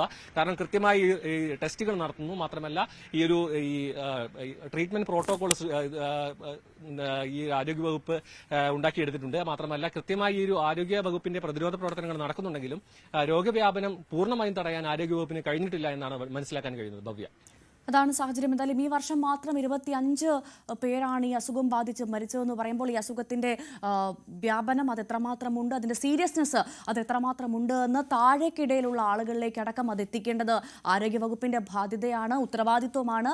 അത് ആശാവർക്കർമാരെ അടക്കം ഉൾപ്പെടുത്തിക്കൊണ്ട് അതിന്റെ കൃത്യം നിർവഹിച്ചേ മതിയാകുകയുള്ളൂ. കാരണം ഇത് അത്രമാത്രം നമ്മളെ ആശങ്കപ്പെടുത്തുന്ന ഒരു രോഗമായി അത് വ്യാപിക്കുകയാണ്. അതിൽ ജാഗ്രത പുലർത്തിയേ മതിയാകുകയുള്ളൂ. മറ്റ് വാർത്തകളിലേക്ക് പോവുകയാണ്. അതിനു മുൻപ് ചെറിയൊരു ഇടവേള. യുടെ സ്വർണ്ണ കവർച്ചയുമായി ബന്ധപ്പെട്ട് ഉണ്ണികൃഷ്ണൻ പോറ്റി അടക്കം 10 പേർക്കെതിരെയും ദ്വാരപാലക ശില്പങ്ങളിലെ സ്വർണം പാളിയിലെ കേസുമായി ബന്ധപ്പെട്ട് 2019 ദേവസ്വം ബോർഡ് ഭാരവാഹികളടക്കം 8 പേർക്കെതിരെയുമാണ് എഫ്ഐആറുകൾ സമർപ്പിച്ചത്. കവർച്ച, വിശ്വാസവഞ്ചന, ഗൂഢാലോചന, വ്യാജരേഖ ചമയ്ക്കൽ തുടങ്ങിയ കുറ്റങ്ങളാണ് എഫ്ഐആറിൽ ചേർത്തിട്ടുള്ളത്. അതേസമയം ജസ്റ്റിസ് ശങ്കരന്റെ നേതൃത്വത്തിൽ സന്നിധാനത്തെ സ്ട്രോങ് റൂമിൽ നടത്തിവന്ന പരിശോധന പൂർത്തിയായി. ഇനി ആറന്മുളയിലെ സ്ട്രോങ് റൂമിലെ രേഖകൾ കൂടി പരിശോധിക്കും. ശബരിമല സ്വർണ്ണ മോഷണത്തിൽ പ്രത്യേക അന്വേഷണ സംഘത്തിന്റെ യോഗം ഇന്ന് സന്നിധാനത്ത് ചേരും. ADGP H വെങ്കടേഷിന്റെ നേതൃത്വത്തിലാണ് യോഗം ചേരുക. ശശിനാരായണൻ വിവരങ്ങളുമായി ചേരുന്നു. ശശിനാരായണൻ, എന്തായാലും ഇന്ന് പ്രധാനമായും സന്നിധാനത്ത് പ്രത്യേക അന്വേഷണ സംഘത്തിന്റെ യോഗം ചേരുന്നു എന്നാണ് വിവരം. എന്തൊക്കെയാണ് വിശദാംശങ്ങൾ? സ്വർണ്ണ കവർച്ച കേസില് പ്രധാനപ്പെട്ട ഈ പ്രത്യേക അന്വേഷണ സംഘത്തിന്റെ യോഗം ഇന്ന് സന്നിധാനത്ത് നടക്കും. എന്തായാലും ADGP H വെങ്കടേഷിന്റെ നേതൃത്വത്തിലാണ് യോഗം നടക്കുക. എന്തായാലും അദ്ദേഹം എത്തിയതിനു ശേഷമായിരിക്കും ഈ യോഗമുണ്ടാകുക. നിലവിലത്തെ സാഹചര്യത്തിൽ ഈ സ്വർണ്ണപ്പാളി ഒരു മാസത്തിനുള്ളിൽ കൈവശം വെച്ചിട്ടുള്ള നാഗേഷിനായുള്ള അന്വേഷണം വ്യാപിപ്പിച്ചിട്ടുണ്ട്. ഒപ്പം ബാംഗ്ലൂർ വഴി ഹൈദരാബാദിലെത്തിച്ച ഈ ശ്രീകോവിലിന്റെ കട്ടളയും ഒപ്പം കഥകും അടക്കമുള്ള കാര്യങ്ങൾ എത്തിച്ചത് നാഗേഷാണ്. നാഗേഷിന് വേണ്ടിയുള്ള അന്വേഷണം ഊർജിതമാക്കാനുള്ള തീരുമാനങ്ങൾ, ഇത്തരം കാര്യങ്ങളെല്ലാം ഇന്ന് സന്നിധാനത്ത് ചേർന്ന യോഗത്തിലുണ്ടാകും. ഒപ്പം സന്നിധാനത്ത് ഈ സ്വർണ്ണക്കവർച്ചയും ബന്ധപ്പെട്ട് 2-3 ദിവസമായി നടന്ന പരിശോധനകൾ, ആ പരിശോധനകളിലെ മറ്റു കാര്യങ്ങളൊക്കെ വിവരങ്ങൾ അന്വേഷണ സംഘം പക്ഷേ കാര്യങ്ങൾ കൂടി ചോദിച്ചറിയാനുള്ള സാധ്യതയുണ്ട്. അതിന്റെ വിവരങ്ങൾ കൂടി തേടും. എന്തായാലും കഴിഞ്ഞ 2 ദിവസത്തിന് മുമ്പ് ഈ പ്രത്യേക അന്വേഷണ സംഘം സന്നിധാനത്ത് എത്തിയിരുന്നു. ഈ പരിശോധന നടക്കുന്ന സമയത്ത് തന്നെ എത്തിയിരുന്നു. അവിടുന്ന് വിവരങ്ങൾ ശേഖരിച്ചിരുന്നു. അതിന് പിന്നാലെയാണ് ഇപ്പോൾ യോഗം ചേരുന്നത്. ഇതിനപ്പുറം ഈ 2 കേസിന്റെ എഫ്ഐആറുകളും റാന്നി കോടതിയിൽ സമർപ്പിച്ചിട്ടുണ്ട്. അത് പ്രധാനമായും ഈ ഒന്ന് ഉണ്ണികൃഷ്ണൻ പോറ്റി അടക്കമുള്ള ആദ്യത്തെ എഫ്ഐആർ ഉണ്ണികൃഷ്ണൻ പോറ്റി അടക്കമുള്ള ഈ കേസിലെ പ്രധാന പ്രതിയായ ഉണ്ണികൃഷ്ണൻ പോറ്റി അടക്കമുള്ള 10 പ്രതികളുള്ള ആദ്യത്തെ എഫ്ഐആറും രണ്ടാമത്തെ എഫ്ഐആർ ദേവസ്വം ബോർഡ് പ്രതിയായിട്ടുള്ള രണ്ടാമത്തെ എഫ്ഐആറും അടക്കമാണ് റാന്നി കോടതിയിൽ സമർപ്പിച്ചിട്ടുള്ളത്. ഇത് സംബന്ധിച്ചുള്ള കാര്യങ്ങൾ കൂടി എല്ലാ കാര്യങ്ങളും വിശദമായി ഇന്ന് ഉന്നതതല യോഗത്തിൽ ശബരിമല നടക്കുന്ന യോഗത്തിൽ ചർച്ച ചെയ്യുമെന്നുള്ള കാര്യമാണ് മനസ്സിലാക്കാൻ കഴിയുന്നത്. ശശിനാരായണനോടൊപ്പം തന്നെ ദേവസ്വം ബോർഡിന്റെ ഒരു യോഗം കൂടി ഇന്ന് നടക്കുന്നുണ്ടല്ലോ അല്ലേ? നമുക്കറിയാം മുരാരി ബാബുവിനെതിരെ മാത്രമേ കേസ് എടുത്തിട്ടുള്ളൂ. അപ്പോൾ സ്വാഭാവികമായും K സുനിൽകുമാറിനെതിരെയുടെ കേസ് ഉണ്ടാകും, നടപടി ഉണ്ടാകും എന്നുള്ള വിവരം ലഭിക്കുന്നുണ്ട്. അപ്പോൾ ഇന്നത്തെ യോഗത്തിൽ അത്തരത്തിലൊരു നടപടിക്ക് സാധ്യതയുണ്ടോ? കാരണം നമുക്കറിയാം 2 പേർ മാത്രമേ ഇപ്പോൾ ഉദ്യോഗസ്ഥരായി നിലവിൽ ദേവസ്വം ബോർഡിന്റെ ഭാഗമായി ജോലി ചെയ്യുന്നുള്ളൂ. അപ്പോൾ സ്വാഭാവികമായും സുനിൽകുമാറിനെതിരെയും നടപടിക്ക് സാധ്യതയുണ്ടോ? തീർച്ചയായിട്ടും ജോലിയിലുള്ളവർക്ക് അപ്പുറത്തേക്ക് അന്വേഷണം വ്യാപിച്ചിട്ടുണ്ട്. കാരണം സർവീസിൽ നിന്ന് മാറിയവർക്കെതിരെയും ഈ കേസുമായി ബന്ധപ്പെട്ട നടപടി ഉണ്ടാകാനാണ് സാധ്യത. അത്തരത്തിലാണ് കഴിഞ്ഞ ദിവസം തന്നെ ദേവസ്വം ബോർഡ് പ്രസിഡന്റും ഈ കാര്യം വ്യക്തമാക്കിയത്. നിലവിലത്തെ സാഹചര്യത്തിൽ ഈ ദേവസ്വം ബോർഡ് ഉദ്യോഗസ്ഥർ നടത്തിയ ക്രമക്കേടുകൾ അത് ബോധപൂർവ്വം ഉണ്ടാക്കിയതാണോ അതോ മറ്റു കാര്യങ്ങൾ കൊണ്ട് ഈ ബോർഡിന്റെ സമ്മർദ്ദം മൂലമാണോ എന്നുള്ള കാര്യങ്ങളെല്ലാം പരിശോധിക്കുന്നുണ്ട്. എന്തായാലും വിജിലൻസിന്റെ റിപ്പോർട്ടിൽ കൃത്യമായി ഈ കാര്യങ്ങളെല്ലാം അക്കമിട്ട് പറയുന്നുണ്ട്. ദേവസ്വം ബോർഡിന് സംശയിക്കാവുന്ന നിലയിലേക്കാണ് എന്നുള്ളതാണ് വിജിലൻസിന്റെ റിപ്പോർട്ടുള്ളത്. ഒപ്പം ദേവസ്വം ബോർഡിലെ ജീവനക്കാർ മുരാരി ബാബു അടക്കം ദേവസ്വം സെക്രട്ടറി JC അടക്കമുള്ള ആളുകൾ ഇതിൽ ഗുരുതരമായ വീഴ്ച വരുത്തിയിട്ടുണ്ട് എന്നുള്ള കാര്യങ്ങൾ കൂടി ഈ വിജിലൻസ് റിപ്പോർട്ടിലുണ്ട്. ഈ കാര്യങ്ങളെല്ലാം പരിശോധിക്കും. ഈ 10 പ്രതികളാണ് ആദ്യത്തെ എഫ്ഐആറിലുള്ളത്. അതായത് ഉണ്ണികൃഷ്ണൻ പോറ്റി അടക്കമുള്ള 10 പ്രതികളാണ് ഇതിനകത്ത് ആദ്യത്തെ എഫ്ഐആറിലുള്ളത്. രണ്ടാമത്തെ എഫ്ഐആറിനകത്ത് ഉണ്ണികൃഷ്ണൻ പോറ്റിയും 8ാം പ്രതിസ്ഥാനത്താണ് ദേവസ്വം ബോർഡ് ഉള്ളത്. ആ ദേവസ്വം ബോർഡിലെ അംഗങ്ങൾ അടക്കമുള്ള കാര്യങ്ങളെ വിശദമായി ചോദ്യം ചെയ്യുക എന്നുള്ളതാണ്. അത് പ്രധാനമായും എഫ്ഐആർ കോടതിയിൽ സമർപ്പിച്ചെങ്കിൽ മാത്രമേ ഇവരെ പിന്നീട് നോട്ടീസ് അയച്ച് വിളിച്ചു വരുത്തി ചോദ്യം ചെയ്യാൻ കഴിയുള്ളൂ. ആദ്യഘട്ടത്തിൽ ഉണ്ണികൃഷ്ണൻ പോറ്റി ആയിരിക്കും വിളിച്ച് ചോദ്യം ചെയ്യാനുള്ള നോട്ടീസ് അയച്ച് ചോദ്യം ചെയ്യാനുള്ള നടപടിയിലേക്ക് പ്രത്യേക അന്വേഷണ സംഘം കടക്കുക. അതിനുശേഷം ഓരോ പ്രതികളെയും ഈ കേസിന്റെ വ്യാപ്തി അനുസരിച്ച് വിളിച്ച് ഇത് വിശദമായ അന്വേഷണം നടത്താനാണ് അന്വേഷണ സംഘത്തിന്റെ തീരുമാനം. അതിലുപരി ഒരുപക്ഷെ ഇപ്പൊ പ്രാഥമിക റിപ്പോർട്ട് എന്ന നിലയ്ക്കാണ് ഈ കോടതിയിൽ ഈ അന്വേഷണ റിപ്പോർട്ട് സമർപ്പിച്ചിട്ടുള്ളത്. പക്ഷേ ഇനിയും കൂടുതൽ പ്രതികൾ വരാൻ സാധ്യതയുണ്ട്. ഈ എഫ്ഐആറിൽ മാറ്റം വരാൻ സാധ്യതയുണ്ട്. അത് ഈ അന്വേഷണവുമായി ബന്ധപ്പെട്ട് തുടരുമ്പോഴായിരിക്കും അത്തരം കാര്യങ്ങളൊക്കെ തീരുമാനമുണ്ടാകുക. എന്തായാലും ഈ കേസുമായി ബന്ധപ്പെട്ട 2 എഫ്ഐആറാണ് ഇപ്പോൾ നിലവിൽ സമർപ്പിച്ചിട്ടുള്ളത്. അത് റാന്നി കോടതിയിലാണ് സമർപ്പിച്ചിട്ടുള്ളത്. ആദ്യത്തെ ഞാൻ നേരത്തെ സൂചിപ്പിച്ച പോലെ ഉണ്ണികൃഷ്ണൻ പൊറ്റി അടക്കം ദേവസ്വം ജീവനക്കാർ അടങ്ങുന്ന ഒരു എഫ്ഐആറും, രണ്ടാമത്തെ എഫ്ഐആറിനകത്ത് ഉണ്ണികൃഷ്ണൻ പൊറ്റി പ്രധാന പ്രതിയും 8ാം സ്ഥാനത്തുള്ള പ്രതികളായിട്ട് ദേവസ്വം ബോർഡിനെയാണ് ഉൾക്കൊള്ളിച്ചിട്ടുള്ളത്. അങ്ങനെ 2 എഫ്ഐആറുകളാണ് കോടതിയിൽ സമർപ്പിച്ചിട്ടുള്ളത്. എന്തായാലും പ്രത്യേക അന്വേഷണ സംഘത്തിന്റെ ഇന്നത്തെ യോഗം ശബരിമലയിൽ ഉണ്ടാകും. വെങ്കടേഷ് ADGP എത്തിയതിനു ശേഷമായിരിക്കും ഇത്തരം കാര്യങ്ങൾ തീരുമാനിക്കുക. അത്തരം യോഗം ചേരുന്ന കാര്യങ്ങളുണ്ടാകും. അതിന് വിശദമായ ഒരു അന്വേഷണം ഇക്കാര്യത്തിലുണ്ട്. കഴിഞ്ഞ 3 ദിവസമായി സന്നിധാനത്ത് ഈ സ്വർണ്ണപ്പാളി വിഷയവുമായി ബന്ധപ്പെട്ടുണ്ടായ ചില പോരായ്മകൾ, അതായത് പൊരുത്തക്കേടുകൾ അനുസരിച്ച് കോടതി നിയോഗിച്ച ജസ്റ്റിസ് KT ശങ്കറിന്റെ നേതൃത്വത്തിൽ ഈ പരിശോധനകൾ സന്നിധാനത്ത് നടന്നു വരികയായിരുന്നു. അത് പൂർത്തിയായിട്ടുണ്ട്. ഇനിയും ആറന്മുളയിലാണ് സ്ട്രോങ് റൂം പരിശോധിക്കുക. അവിടുത്തെ കണക്കെടുപ്പും പൂർത്തിയാകും. അവിടെ ഈ അയ്യപ്പന് ലഭിച്ചിട്ടുള്ള സ്വർണം, അതുപോലെ തന്നെ മറ്റു വസ്തുക്കൾ, ഇതെല്ലാം ഈ മഹസറ രജിസ്റ്റർ ഇതെല്ലാം പരിശോധിച്ചതിൽ പൊരുത്തക്കേടുണ്ടോ എന്നുള്ള കാര്യം കൂടി പരിശോധിക്കും. അതിൽ പൊരുത്തക്കേടുണ്ടായ കർശന നടപടി സ്വീകരിക്കും എന്നുള്ളതാണ് നമുക്ക് മനസ്സിലാക്കേണ്ടത്. എന്തായാലും റിപ്പോർട്ട് ഈ പരിശോധനയ്ക്ക് ശേഷമായിരിക്കും ഹൈക്കോടതിക്ക് സമർപ്പിക്കുക. എന്തായാലും ഈ കേസുമായി ബന്ധപ്പെട്ട് വലിയ രീതിയിലുള്ള വിശദമായ ഒരു അന്വേഷണമാണ് പ്രത്യേക അന്വേഷണ സംഘം നടത്തുന്നത്. അതിനുള്ള നടപടികളുമായിട്ടാണ് മുന്നോട്ട് പോകുന്നത്. അതിൽ കൂടുതൽ പ്രതികൾ ഈ എഫ്ഐആറിൽ പറയാം. അതാണ് നമ്മൾ ഏറ്റവും എടുത്ത് പറയേണ്ട കാര്യം. ഈ എഫ്ഐആറിൽ ഇല്ലാത്ത പ്രതികൾ കൂടി ഇനി വരാൻ സാധ്യതയുണ്ട്. എഫ്ഐആറിൽ മാറ്റമുണ്ടാകാം. ഈ അന്വേഷണത്തിന് മുന്നോട്ട് പോകുമ്പോഴായിരിക്കും ഈ കാര്യങ്ങളെല്ലാം മാറ്റമുണ്ടാകും. ചിലപ്പോൾ ഒരുപക്ഷെ അത്തരം കാര്യങ്ങളൊക്കെ തീരുമാനമുണ്ടാകും. എന്തായാലും നിലവിലത്തെ സാഹചര്യത്തിൽ ഈ പറഞ്ഞ പ്രതികളാണ് ഇപ്പോൾ ഈ 2 എഫ്ഐആറിലും ഉള്ളത്. അത് അനുസരിച്ചുള്ള അന്വേഷണമായിരിക്കും മുന്നോട്ട് പോവുക. തീർച്ചയായും ഇന്നലെ ദേവസ്വം ബോർഡിന് തലപ്പത്തിരുന്ന LDF നേതാക്കളെല്ലാം പ്രതികളാകുന്ന ഒരു സാഹചര്യമാണ് ഉരുത്തിരുന്നത്. മാത്രമല്ല ഈ ബോർഡിനെ സംരക്ഷിച്ച് സർക്കാർ ഉയർത്തിയ വാദങ്ങളെല്ലാം പൊളിയുന്നൊരു സാഹചര്യം കൂടിയാണ് കണ്ടുവരുന്നത്. ശശിനാരായണനാണ് വിവരങ്ങൾ നൽകിയത്. ശബരിമലയിൽ UDF കാലത്തെ ഇടപാടുകളും അന്വേഷിക്കണമെന്ന് Thiruvithamkoor Devaswom board president PS Prashanth. 2007, 2011, 2016 കാലയളവിലെ കാര്യങ്ങൾ പരിശോധിക്കണം. ഇവരെല്ലാം ദിവ്യന്മാരും ഇപ്പോഴുള്ളവർ കള്ളന്മാരുമെന്ന് ചിലർ പ്രചരിപ്പിക്കുന്നെന്നും PS പ്രശാന്ത് പറഞ്ഞു. ഈ കാര്യങ്ങളൊക്കെ ചില നേതാക്കൾ പറയുന്നത് കേട്ടാൽ ഇത് ആദ്യമായി പിന്നെ ദേവസ്വം ബോർഡിൽ സംഭവിക്കുന്ന കാര്യങ്ങൾ എന്ന മട്ടിലാണ്. എത്രയോ കാലങ്ങളായി ഇത്തരം കാര്യങ്ങൾ അവിടെ നടന്നുകൊണ്ടിരിക്കുന്നു. അത് ഈ 2019 വരെയല്ല, അതിന് മുകളിലോട്ട് പോകണം. ഏതാണ്ട് 99 മുതൽ ഇങ്ങോട്ട് വരണമെന്നാണ്. വിജയ് മല്യ സ്വർണം പൂശിയ കാലം മുതൽ ഇങ്ങോട്ടേക്ക് 2025 വരെ വരണമെന്നുള്ളതാണ് ഞങ്ങളുടെ ഡിമാൻഡ്. കാരണം 2000 മുതൽ ഇങ്ങോട്ട്, 2011 മുതൽ ഇങ്ങോട്ട് ഒക്കെ നമ്മൾ അന്വേഷിക്കപ്പെടണം. അവിടേക്ക് ആരായിരുന്നു ദേവസ്വം ബോർഡിന്റെ പ്രസിഡന്റുമാർ എന്നുള്ളത് നമ്മൾ നോക്കണ്ടേ. 2007 ആരായിരുന്നു പ്രസിഡന്റ്, 2011 ആരായിരുന്നു പ്രസിഡന്റ്, 2016 ആരായിരുന്നു പ്രസിഡന്റ്, ഇതൊക്കെ നമ്മൾ നോക്കണ്ടേ. ഇവരെല്ലാം ദിവ്യന്മാരും ബാക്കി ഇപ്പോൾ വന്നവരെല്ലാം കള്ളന്മാരും എന്നുള്ളൊരു മട്ടിൽ ചില ആളുകൾ പ്രചരിപ്പിക്കുന്നുണ്ട്. അത് ശരിയാണോ തെറ്റാണോ എന്ന് അവർ ആത്മപരിശോധന നടത്തട്ടെ. ഞങ്ങൾ അതിനെ സംബന്ധിച്ചൊക്കെ ഒരു അന്വേഷണം നടക്കട്ടെ. ഞങ്ങൾ ആ ഒരു അന്വേഷണത്തിലേയും ഞങ്ങൾ ഭയപ്പെടുന്നില്ല. ഹൈക്കോടതി, പ്രത്യേകിച്ച് ഹൈക്കോടതിയുടെ നിരീക്ഷണത്തിലാവുമ്പോൾ ഞങ്ങൾക്ക് കൂടുതൽ സന്തോഷകരമാണ്. ശബരിമലയിലെ സ്വർണ്ണക്കൊള്ളയുടെ പശ്ചാത്തലത്തിൽ കോൺഗ്രസിന്റെ വിശ്വാസ സംരക്ഷണ മേഖലാ യാത്രകൾക്ക് ഇന്ന് തുടക്കം. പാലക്കാട് നിന്ന് കോൺഗ്രസ് പ്രവർത്തക സമിതി അംഗം കൊടിക്കുന്നിൽ സുരേഷ് MP നയിക്കുന്ന ജാഥ രാവിലെ 10 തൃത്താലയിൽ KPCC പ്രസിഡന്റ് സണ്ണി ജോസഫ് ഉദ്ഘാടനം ചെയ്യും. കാസർഗോഡ് നിന്ന് മുൻ MP K മുരളീധരൻ നയിക്കുന്ന ജാഥ പ്രതിപക്ഷ നേതാവ് VD സതീശൻ രാവിലെ 10 കാഞ്ഞങ്ങാട് ഉദ്ഘാടനം ചെയ്യും. തിരുവനന്തപുരത്ത് നിന്ന് UDF convener Adoor Prakash MP നയിക്കുന്ന ജാഥ കോൺഗ്രസ് പ്രവർത്തക സമിതി അംഗം രമേശ് ചെന്നിത്തല ഗാന്ധി പാർക്കിൽ വൈകുന്നേരം 4 ഉദ്ഘാടനം ചെയ്യും. ബെന്നി ബഹനാൻ MP നയിക്കുന്ന ജാഥ AICC general secretary Deepa Das Munshi രാവിലെ 11 മണിക്ക് മൂവാറ്റുപുഴയിൽ ഉദ്ഘാടനം ചെയ്യും. 18 പന്തളത്താണ് ജാഥകളുടെ സമാപനം. അബിൻ വർക്കിയെ യൂത്ത് കോൺഗ്രസ് അധ്യക്ഷ സ്ഥാനത്തേക്ക് പരിഗണിക്കാതിരുന്നതിനെതിരെ അതൃപ്തി പരസ്യമാക്കാൻ ഐ ഗ്രൂപ്പ്. ദേശീയ സെക്രട്ടറി സ്ഥാനം അബിൻ ഏറ്റെടുത്തേക്കില്ലെന്ന് സൂചന. വിവാദങ്ങൾക്കിടെ രാവിലെ 10 മണിക്ക് മാധ്യമങ്ങളെ കാണുമെന്ന് ഫേസ്ബുക്ക് പോസ്റ്റിലൂടെ അബിൻ വർക്കി അറിയിച്ചിട്ടുണ്ട്.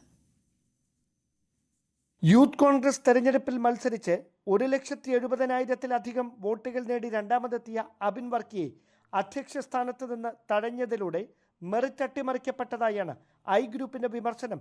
ഇടത് സർക്കാരിനെതിരെ സമരം ചെയ്തതിന്റെ പേരിൽ 2 വർഷത്തിനിടെ 72 കേസുകൾ അബിന്റെ പേരിൽ നിലവിലുണ്ടെന്നും ഐ ഗ്രൂപ്പ് വാദിക്കുന്നു.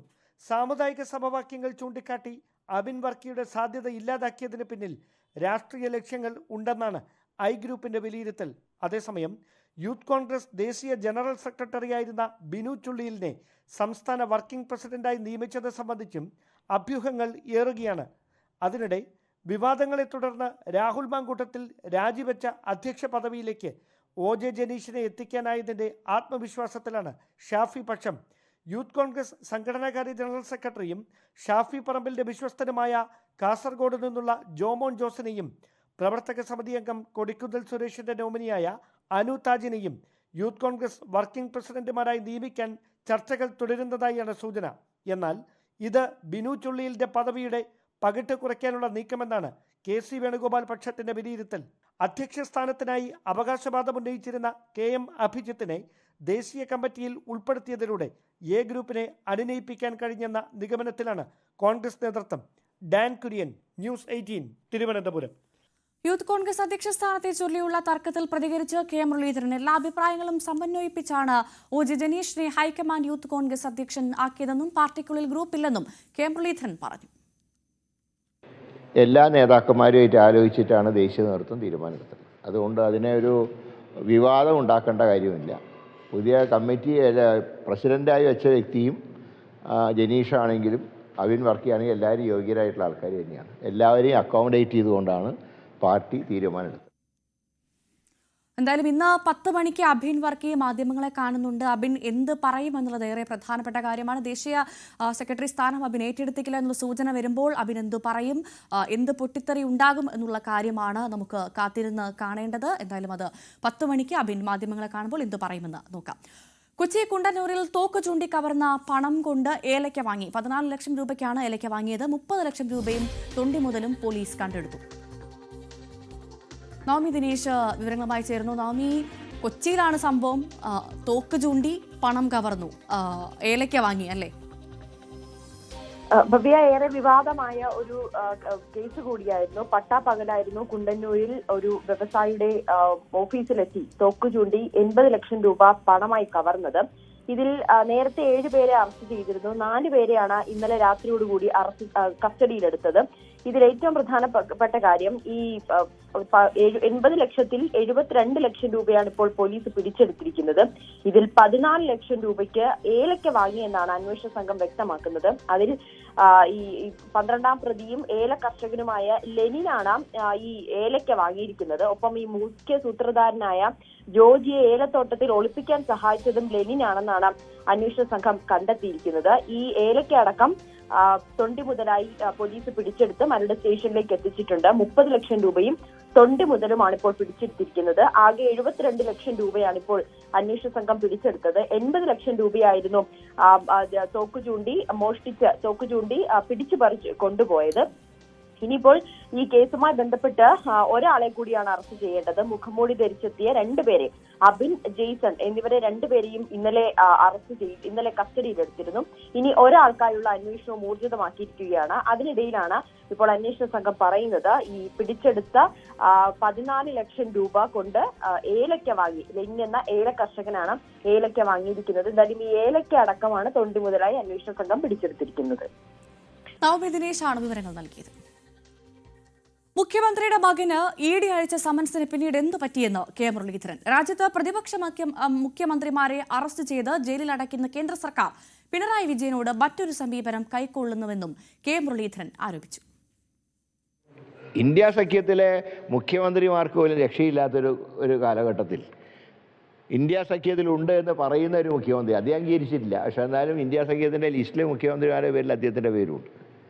അങ്ങനെയുള്ള മുഖ്യമന്ത്രിയുടെ മകൻ്റെ മുമ്പിൽ എന്തിനാണ് ED ഇത്ര ഭയപ്പെട്ട് നിൽക്കേണ്ട ആവശ്യം എന്താ?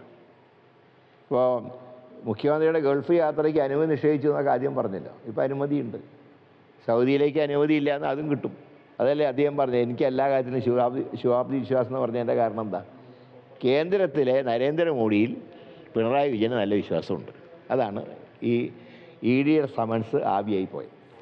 ജമ്മു കശ്മീരിലെ അതിർത്തിയിൽ ഇന്ത്യൻ സൈന്യം 2 ഭീകരരെ വധിച്ചു. കുപ്വാര മേഖലയിലൂടെ നുഴഞ്ഞു കയറാൻ ശ്രമിച്ച ഭീകരരെയാണ് വകവരുത്തിയത്. ഇന്നലെ രാത്രി മുതൽ മേഖലയിൽ വെടിവെപ്പ് നടക്കുന്നുണ്ടായിരുന്നു. അജയ് സുധാ ബിജു വിവരങ്ങളുമായി ചേരുന്നു. അജയ്, ഇന്നലെ രാത്രി മുതൽ വെടിവെപ്പ് ഉണ്ടായിരുന്നു മേഖലയിൽ. ഇപ്പോഴിതാ 2 ഭീകരരെ സൈന്യം വധിച്ചു എന്നുള്ള വിവരം വരുന്നു. വിവരങ്ങൾ, വിശദാംശം. ഭവ്യ, ഈ ഡിസംബറിലേക്കാണ് ഇപ്പോൾ നമ്മൾ പോകുന്നത്. ഈ സമയം എന്ന് പറയുന്നത് തീർച്ചയായിട്ടും നിർണായകം തന്നെയാണ്. കാര്യം ഈ മഞ്ഞ് വീഴുന്ന സമയം നോക്കി തീവ്രവാദികൾ നമ്മുടെ രാജ്യത്തേക്ക് നുഴഞ്ഞു കയറുന്ന ഒരു പതിവ് അത് പണ്ട് മുതൽ തന്നെ ഉണ്ടായിരുന്നു. അതുകൊണ്ട് അതിർത്തി മേഖലയിൽ പ്രത്യേക ജാഗ്രത പാലിക്കണമെന്ന് ആഭ്യന്തര വകുപ്പ് നേരത്തെ തന്നെ സൈനികർക്കും അതുപോലെ തന്നെ ജമ്മു കാശ്മീരിൻ്റെ പ്രത്യേക പോലീസ് വിഭാഗത്തിനുമെല്ലാം നിർദ്ദേശം നൽകിയിട്ടുണ്ടായിരുന്നു. ഇതിൻ്റെ ഭാഗമായിട്ട് മേഖലയിൽ തെരച്ചിൽ ശക്തമാക്കുകയും ചെയ്തിരുന്നു. കുറച്ച് ദിവസങ്ങൾക്ക് മുമ്പ് രജൌരി ജില്ലയിൽ പോലീസും അതുപോലെ തന്നെ തീവ്രവാദികളും തമ്മിൽ ചെറിയ വെടിവയ്പ് ഉൾപ്പെടെ നടന്നിരുന്നു. ഇപ്പോൾ തുടർന്ന് ഈ ഒരു കുപ്വാര മേഖലയിൽ തീവ്രവാദികൾ നുഴഞ്ഞു കയറുന്നു എന്നൊരു രഹസ്യ വിവരം സൈന്യത്തിന് കഴിഞ്ഞ ദിവസം ലഭിച്ചിരുന്നു. ഇത് സംബന്ധിച്ച് ഇന്നലെ ഉച്ച മുതൽ തന്നെ മേഖലയിൽ തെരച്ചിൽ ശക്തമാക്കുകയും ചെയ്തിരുന്നു. 7 മണിക്കാണ് തീവ്രവാദികളുടെ ഭാഗത്ത് നിന്ന് ഒരു പ്രകോപനം സൈന്യത്തിന് നേരെ ഉണ്ടാകുന്നത്. സൈന്യത്തിന് നേരെ ഇവർ വെടിയുതിർക്കുകയായിരുന്നു. ഇതിനെ തുടർന്ന് സൈന്യം വളരെ കൃത്യമായിട്ടുള്ള ഒരു ഓപ്പറേഷൻ നടത്തുകയും ഇവരെ കീഴടക്കുകയുമായിരുന്നു. തുടർന്ന് ഈ 2 പേരെ വെടിവെച്ച് കൊലപ്പെടുത്തി. 2 പേരാണ് നിലവിൽ മരിച്ചതായിട്ട് നമുക്ക് സ്ഥിരീകരണം ലഭിക്കുന്നത്. ഇവരുടെ കൂടെ മറ്റാരെങ്കിലും ഉണ്ടായിരുന്നോ, കൂടുതൽ ആളുകൾ ഇതിൽ ബന്ധപ്പെട്ടിരുന്നോ തുടങ്ങിയിട്ടുള്ള കാര്യങ്ങളൊന്നും സ്ഥിരീകരിക്കാനായിട്ടില്ല. മേഖലയിൽ ഇപ്പോഴും കുപ്വാര മേഖലയിൽ ഉൾപ്പെടെ മേഖലയിൽ ഇപ്പോഴും തെരച്ചിൽ നടത്തുന്നതായിട്ട് സൈന്യം അറിയിച്ചിട്ടുണ്ട്. ഈ അതിർത്തി മേഖലയിൽ ഇപ്പോൾ കേന്ദ്രത്തിൻ്റെ നിർദ്ദേശം അനുസരിച്ച് ഉൾപ്പെടെ കൂടുതൽ പരിശോധനയും അതുപോലെ തന്നെ സുരക്ഷയും ഉൾപ്പെടെ ശക്തമാക്കാനുള്ള നടപടികളിലേക്കാണ് സൈന്യം കടക്കുന്നത്. അതിൻ്റെ ആദ്യ പടിയെന്നോണമായിരുന്നു ഇപ്പോൾ മേഖലയിലുള്ള ഒരു തെരച്ചിൽ ശക്തമാക്കിയത്. ഇപ്പോൾ കഴിഞ്ഞ ദിവസം നടന്ന ആക്രമണത്തിൽ ഇപ്പോൾ അന്വേഷണം നടന്നുകൊണ്ടിരിക്കുകയാണ്. കൂടുതൽ അന്വേഷണം നടത്തി മറ്റു വിവരങ്ങളെല്ലാം പങ്കുവയ്ക്കും എന്ന് തന്നെയാണ് സൈന്യം അറിയിച്ചിരിക്കുകയും ചെയ്യുന്നത്. അജയ് സുധാ ബിജുവാണ് വിവരങ്ങൾ നൽകിയത്. TVK സ്ഥാപകനും നടനുമായ വിജയ് മാസം 17-ന് കരൂർ സന്ദർശിക്കും. NDA പ്രവേശനം ഉൾപ്പെടെയുള്ള അഭ്യൂഹങ്ങൾക്ക് താരം മറുപടി നൽകുമോ എന്നാണ് രാഷ്ട്രീയാകാംക്ഷ. ദുരന്തത്തിൽ മരിച്ചവരുടെ കുടുംബങ്ങളെ TVK ഏറ്റെടുക്കും. കേസുമായി ബന്ധപ്പെട്ട രേഖകൾ ഇന്ന് CBI ഏറ്റുവാങ്ങും. സുപ്രീം കോടതി വിമർശനത്തോടെ DMK കൂടുതൽ പ്രതിരോധത്തിലായി. VR കാർത്തിക് വിവരങ്ങളുമായി ചേരുന്നു ന്യൂസ് ഡെസ്കിൽ നിന്ന്. കാർത്തിക്, ഒരു വശത്ത് നമുക്കറിയാം ഇന്നലെ സുപ്രീം കോടതി ഈ വിഷയത്തിൽ വലിയ വിമർശനമാണ് DMKക്ക് നൽകിയത്. അതുമായി ബന്ധപ്പെട്ട് ഒരു വശത്ത് പ്രതിരോധത്തിൽ നിൽക്കുകയാണ് DMK. അതേ സമയത്ത് തന്നെ ഒരു റീ എൻട്രിക്ക് ഒരുങ്ങുകയാണ് വിജയ്. ആ റീ എൻട്രിയിൽ BJP ഒപ്പം ഉണ്ടാകുമോ എന്നതാണ് ആകാംക്ഷ. തമിഴക വെട്രി കഴകത്തിനും ഒപ്പം വിജയ്ക്കും ഒരു ഭവ്യ പറഞ്ഞതുപോലെ തന്നെ ഒരു റീ എൻട്രി, ആ മടങ്ങിവരവ് എങ്ങനെയായിരിക്കും എന്നതാണ് രാഷ്ട്രീയ ആകാംക്ഷ ഇപ്പോൾ തമിഴകത്ത് ഉയരുന്നത്. സ്വാഭാവികമായും സഖ്യസാധ്യതകൾ സംബന്ധിച്ചാണ് ഏറെയും ആകാംക്ഷ. AIADMKയോട് TVK അടുക്കുമോ എന്നതിൽ ഒക്കെ വരും ദിവസങ്ങളിൽ തീരുമാനം വരേണ്ടതുണ്ട്. എങ്കിലും സെപ്റ്റംബർ 27-ന് കരൂർ ദുരന്തം ഉണ്ടായ ശേഷം TVKക്കുണ്ടായ ഒരു സെറ്റ് ബാക്കിന് ഇന്നലത്തെ സുപ്രീം കോടതി വിധിയോടെയാണ് ഒരു ഊർജം ലഭിച്ചത്. ഇന്നത്തെ സുപ്രീം കോടതി വിധിയിൽ CBI അന്വേഷണത്തിനൊപ്പം 3-അംഗ സമിതിയെ അതിൻ്റെ മേൽനോട്ടത്തിനായി നിയോഗിക്കുകയും ചെയ്തു. ഒപ്പം സംസ്ഥാന സർക്കാരിനെതിരെ രൂക്ഷമായ വിമർശനവും ഉന്നയിച്ചു എന്നതാണ് ഏറ്റവും ശ്രദ്ധേയം. അതിലേറ്റവും പ്രധാനം 41 പേരാണ് ദുരന്തത്തിൽ മരിച്ചത്. ഇവരുടെയൊക്കെ പോസ്റ്റ്മോർട്ടം നടപടികൾ 3-4 മണിക്കൂറിനുള്ളിൽ എങ്ങനെ പൂർത്തിയാക്കാൻ കഴിഞ്ഞു എന്നതടക്കമുള്ള ഗുരുതരമായ ചോദ്യങ്ങളാണ് സംസ്ഥാന സർക്കാരിനെ വിമർശിച്ചുകൊണ്ട് കോടതി ഉന്നയിച്ചത്. നേരത്തെ തന്നെ അത്തരത്തിൽ പല അഭ്യൂഹങ്ങളും നിലനിന്നിരുന്നു. സെന്തിൽ ബാലാജിയുമായി ബന്ധപ്പെട്ട് കരൂർ ദുരന്തത്തെ കണക്ട് ചെയ്തുകൊണ്ട് പലതരത്തിലുള്ള അഭ്യൂഹങ്ങളും പ്രചരിച്ചിരുന്നു. ആ പ്രചരണങ്ങൾക്കൊക്കെ ഊർജ്ജം നൽകുന്ന തരത്തിലാണ് സുപ്രീം കോടതിയുടെ വിധിയും ഉണ്ടായിരിക്കുന്നത്. സ്വാഭാവികമായും അത് TVK രാഷ്ട്രീയ ആയുധമാക്കും. CBIയുടെ അന്തിമ റിപ്പോർട്ട് വരുന്നതുവരെ TVKക്ക് ഈ സുപ്രീം കോടതിയുടെ ഉത്തരവ് ഒരു പ്രതിരോധ മാർഗമാക്കാം. അത്തരത്തിൽ തന്നെയാണ് ഈ TVK മുന്നോട്ടുള്ള നീക്കങ്ങളും നടത്തുന്നത്. എന്തായാലും തമിഴക വെട്രി കഴകം കരൂരിൽ കൂടുതൽ സ്വാധീനം ചെലുത്താനുള്ള ശ്രമങ്ങളിലേക്ക് കടക്കുകയാണ്. ദുരന്തത്തിൻ്റെ ശേഷം അവിടെ സജീവമായ ഇടപെടൽ നടത്തുന്നു. ഇന്ന് TVKയുടെ സമിതി അവിടുത്തെ വീടുകൾ സന്ദർശിക്കും. ഒപ്പം ഒരു പ്രഖ്യാപനവും TVKയുടെ ഭാഗത്ത് നിന്ന് ഉണ്ടായിട്ടുണ്ട്. അതായത് ഈ ദുരന്തത്തിനിരയായ മരിച്ചവരുടെ കുടുംബങ്ങളെ ഏറ്റെടുക്കും. അവർക്ക് പ്രതിമാസം 5000 രൂപ ധനസഹായം നൽകും. അവരുടെ കുടുംബങ്ങൾക്ക് മെഡിക്കൽ ഇൻഷുറൻസ് നൽകും. കുട്ടികൾക്ക് സൗജന്യ വിദ്യാഭ്യാസം, അവർ ആഗ്രഹിക്കുന്ന കാലത്തോളം സൗജന്യ വിദ്യാഭ്യാസം നൽകും. ഇതടക്കമുള്ള വാഗ്ദാനങ്ങളാണ് നൽകുക. ഈ TVK സമിതി ഇത്തരത്തിൽ കുടുംബാംഗങ്ങളുമായി ചർച്ച ചെയ്ത ശേഷം ഒക്ടോബർ 17-ന് വിജയ് കരൂരിലേക്ക് എത്തുന്നു എന്നതാണ് ഏറ്റവും ശ്രദ്ധേയം. ഇത്തവണ ശക്തമായ മുന്നൊരുക്കങ്ങളും സുരക്ഷാ ക്രമീകരണങ്ങളും ഒരുക്കിയ ശേഷമാണ് വിജയ് എത്തുന്നത്. നേരത്തെ തന്നെ പോലീസിനോട് ഇക്കാര്യത്തിൽ അനുമതി അടക്കം TVK ഔദ്യോഗികമായി വാങ്ങിച്ചിട്ടുണ്ട്. എല്ലാ കുടുംബാംഗങ്ങളെയും അവരുടെ വീടുകളിൽ പോയി കാണുകയല്ല, മറിച്ച് എല്ലാവരെയും ഒരു സ്ഥലത്തെത്തിച്ച് ആ വെന്യൂവിൽ അവരെ കണ്ട് അവരോട് കാര്യങ്ങൾ വിശദീകരിച്ച് രാഷ്ട്രീയത്തിലേക്കുള്ള ഒരു മടങ്ങിവരവാണ് വിജയ് ലക്ഷ്യമിടുന്നത് എന്നതാണ് ഏറ്റവും ശ്രദ്ധേയം. സ്വാഭാവികമായും ഈ കരൂർ സന്ദർശനത്തിന് ശേഷം തമിഴകം ഏറെ ആകാംക്ഷയോടെ കാത്തിരിക്കുന്നത് തുടർന്നുള്ള രാഷ്ട്രീയ സഖ്യ സാധ്യത എന്തായിരിക്കും എന്നതാണ്. TVKയുടെ രൂപീകരണ ഘട്ടം മുതൽ തന്നെ BJPയെയും DMKയെയും കടന്നാക്രമിച്ച വിജയ് പക്ഷേ പല ഘട്ടങ്ങളിലും AIADMKയോട് ഒരു മൃദു സമീപനം സ്വീകരിച്ചു.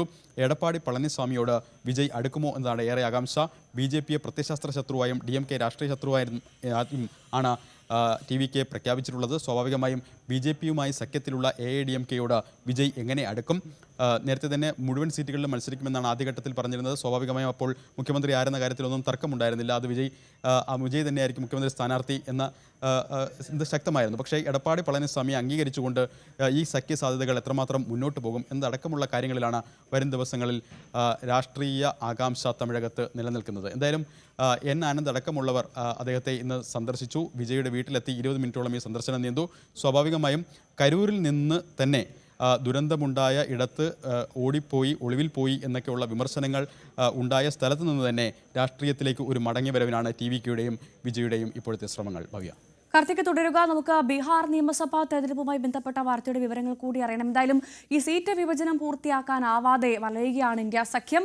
ഇന്നോ നാളെയോ സീറ്റ് വിഭജനം പൂർത്തിയാക്കാനാണ് ശ്രമം. സീറ്റുകളുടെ എണ്ണത്തിൽ RJDയും കോൺഗ്രസും തമ്മിൽ ഇതുവരെ ധാരണയായിട്ടില്ല. കോൺഗ്രസിന് 58 സീറ്റ് വരെ നൽകാൻ RJD തയ്യാറാണ്.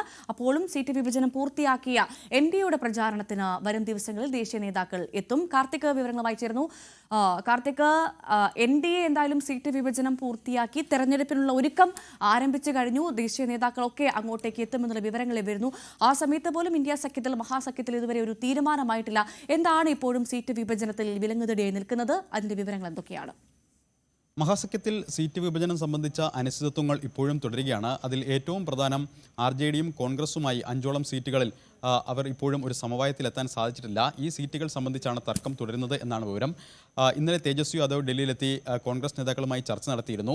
മല്ലികാർജുൻ ഖാർഗെ അടക്കമുള്ളവരുമായാണ് ചർച്ച നടത്തിയത്. 1.5 മണിക്കൂറോളം നീണ്ട ഈ ചർച്ചയ്ക്ക് ശേഷവും സീറ്റ് വിഭജന കാര്യത്തിൽ ഒരു അന്തിമ തീരുമാനം ആക്കാൻ സാധിച്ചില്ല എന്നതാണ് ഇപ്പോൾ മഹാസഖ്യം നേരിടുന്ന ഏറ്റവും വലിയ പ്രതിസന്ധി.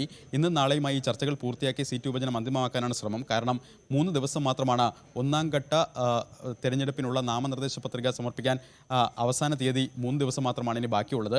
അതിനു മുമ്പ് സീറ്റ് വിഭജനം പൂർത്തിയാക്കി ആദ്യഘട്ട സ്ഥാനാർത്ഥി പ്രഖ്യാപനത്തിലേക്കൊക്കെ കടക്കണം. സ്ഥാനാർത്ഥികളുടെ നോമിനേഷൻ തയ്യാറാക്കുന്ന കാര്യങ്ങളിലേക്കൊക്കെ കടക്കണം. സമയം വളരെ കുറവാണ്. ഇന്നലെ കേസുമായി ബന്ധപ്പെട്ട കാര്യങ്ങൾക്കായിരുന്നു തേജസ്വി യാദവും ലാൽ പ്രസാദ് അടക്കമുള്ളവർ ഡൽഹിയിൽ എത്തിയത്. സ്വാഭാവികമായും എങ്കിലും 1.5 മണിക്കൂറിലധികം ചർച്ച നടന്നു. പക്ഷേ അക്കാര്യത്തിൽ ധാരണയായിട്ടില്ല. ഏറ്റവും പുതിയ വിവരങ്ങൾ അനുസരിച്ച് 135 സീറ്റിൽ RJD മത്സരിക്കും എന്നതാണ് അന്തിമമായി ധാരണയിലെത്തിയിരിക്കുന്നത്. കഴിഞ്ഞ തവണ 2020-ൽ 70 സീറ്റിലാണ് കോൺഗ്രസ് മത്സരിച്ചത്. പക്ഷേ 19 ഇടത്ത് മാത്രമാണ് വിജയിക്കാൻ സാധിച്ചത്. ഇത്തവണ പുതിയ ചെറു കക്ഷികൾ മഹാസഖ്യത്തിലേക്ക് വന്ന സാഹചര്യത്തിൽ ചില വിട്ടുവീഴ്ചകൾക്ക് തയ്യാറാണ് എന്ന് കോൺഗ്രസ് ആദ്യഘട്ടത്തിൽ മുതൽ പറഞ്ഞിരുന്നു.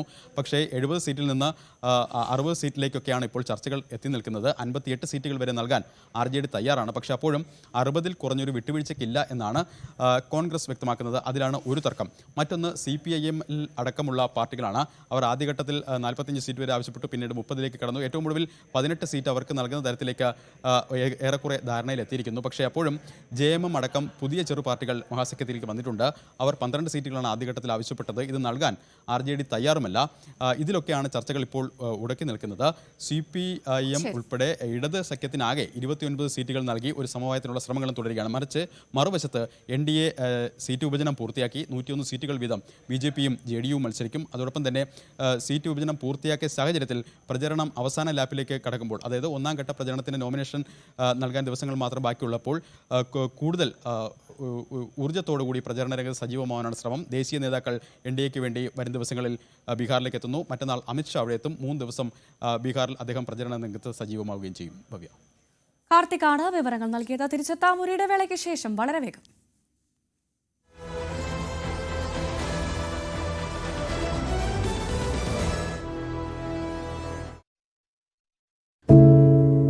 ഒരു മാധ്യമ പ്രവർത്തക എന്ന നിലയ്ക്ക് ഇപ്പോൾ ഏറ്റവും കൂടുതൽ കൈകാര്യം ചെയ്യേണ്ടി വരുന്നത് ലഹരിയുമായി ബന്ധപ്പെട്ട വാർത്തകളാണ്. സമാധാന ഉച്ചകോടിയിൽ നിർണായക നീക്കം. US പ്രസിഡന്റ് ഡൊണാൾഡ് ട്രംപും പ്രധാന മിഡിൽ ഈസ്റ്റ് നേതാക്കളും സമാധാന കരാറിൽ ഒപ്പുവെച്ചു. ഇസ്രായേൽ പ്രധാനമന്ത്രി ബെഞ്ചമിൻ നെതന്യാഹുവും ഹമാസ് പ്രതിനിധികളും ഉച്ചകോടിയിൽ നിന്ന് വിട്ടുനിന്നു.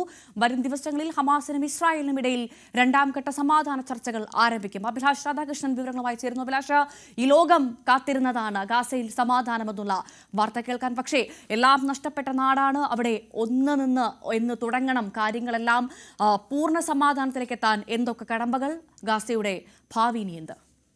ഭവ്യ, ഇപ്പോൾ ഗാസയിലെ സമാധാനത്തിൻ്റെ ആദ്യ പടി വിജയകരമായി പൂർത്തിയായിരിക്കുന്നു എന്നുള്ളതാണ് ഏറ്റവും പ്രധാനപ്പെട്ട കാര്യം.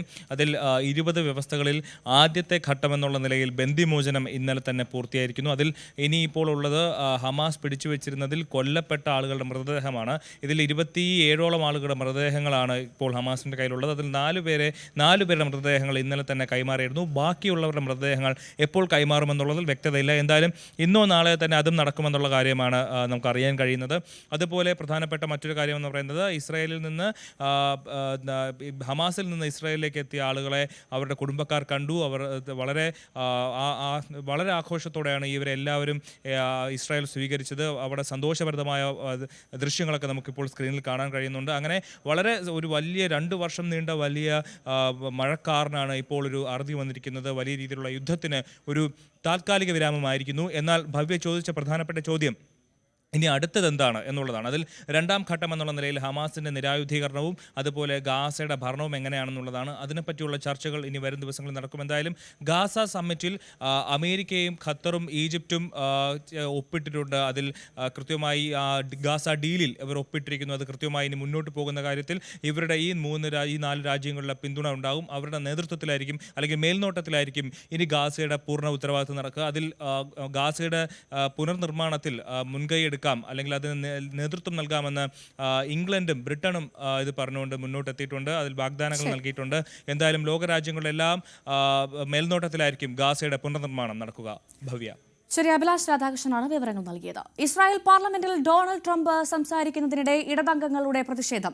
പലസ്തീന് സ്വാതന്ത്ര്യം നൽകണമെന്നാവശ്യപ്പെട്ടാണ് ഇടതംഗങ്ങളായ അയ്മൻ ഒധേ, ഒഫർ കാസിം എന്നിവർ ട്രംപിന് മുന്നിൽ പ്രതിഷേധിച്ചത്. ഗാസയിൽ നടന്നത് വംശഹത്യയാണെന്നും ഇസ്രായേലി നേതാക്കൾ വിളിച്ചു പറഞ്ഞു. പ്രതിഷേധത്തിന് പിന്നാലെ ഇരുവരെയും സഭയിൽ നിന്ന് പുറത്താക്കിയ ശേഷം ട്രംപ് പ്രസംഗം ആരംഭിച്ചു. He's just a great guy. Everybody loved him. Everybody. I mean, I know some negotiators that are so good, but you wouldn't have had peace in the Middle East. Would be in World War III right now with some of these guys. Everybody loves Steve, and they respect him, and they somehow can relate to him. I've known him for many years, and I've seen it over and over again. להוציא את חבר הכנסת עודה, להוציא אותו מהאולם, להוציא אותו מיד, החוצה. Please expel this Knesset member. Please expel this Knesset member.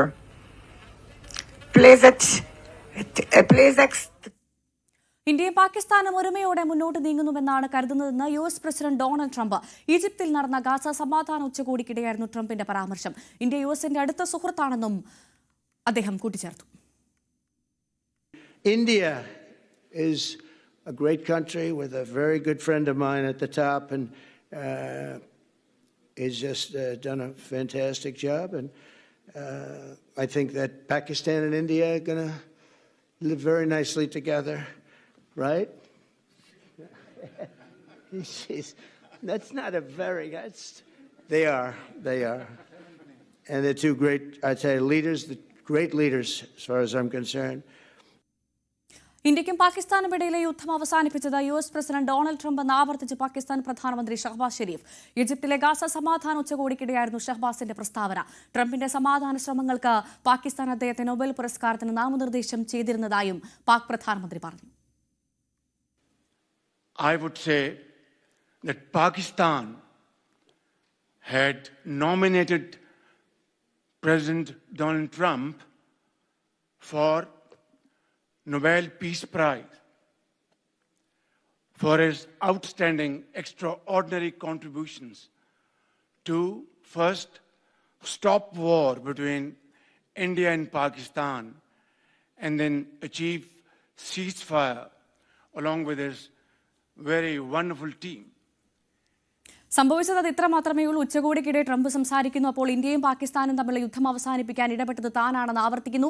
അല്ലേ എന്ന് തൊട്ട് പുറകിൽ നിന്ന് പാക് പ്രധാനമന്ത്രിയെ നോക്കി ചോദിക്കുന്നു. ഷഹബാസ് ഷെരീഫ് അതേയെന്ന് തലയാട്ടുന്നു. വീണ്ടും Trump സംസാരിക്കുന്നു. ട്രംപ് സംസാരിക്കുന്നതിനിടയിൽ പ്രത്യേകം ക്ഷണിച്ച് ഷഹബാസ് ഷെരീഫിനെ വിളിക്കുന്നു.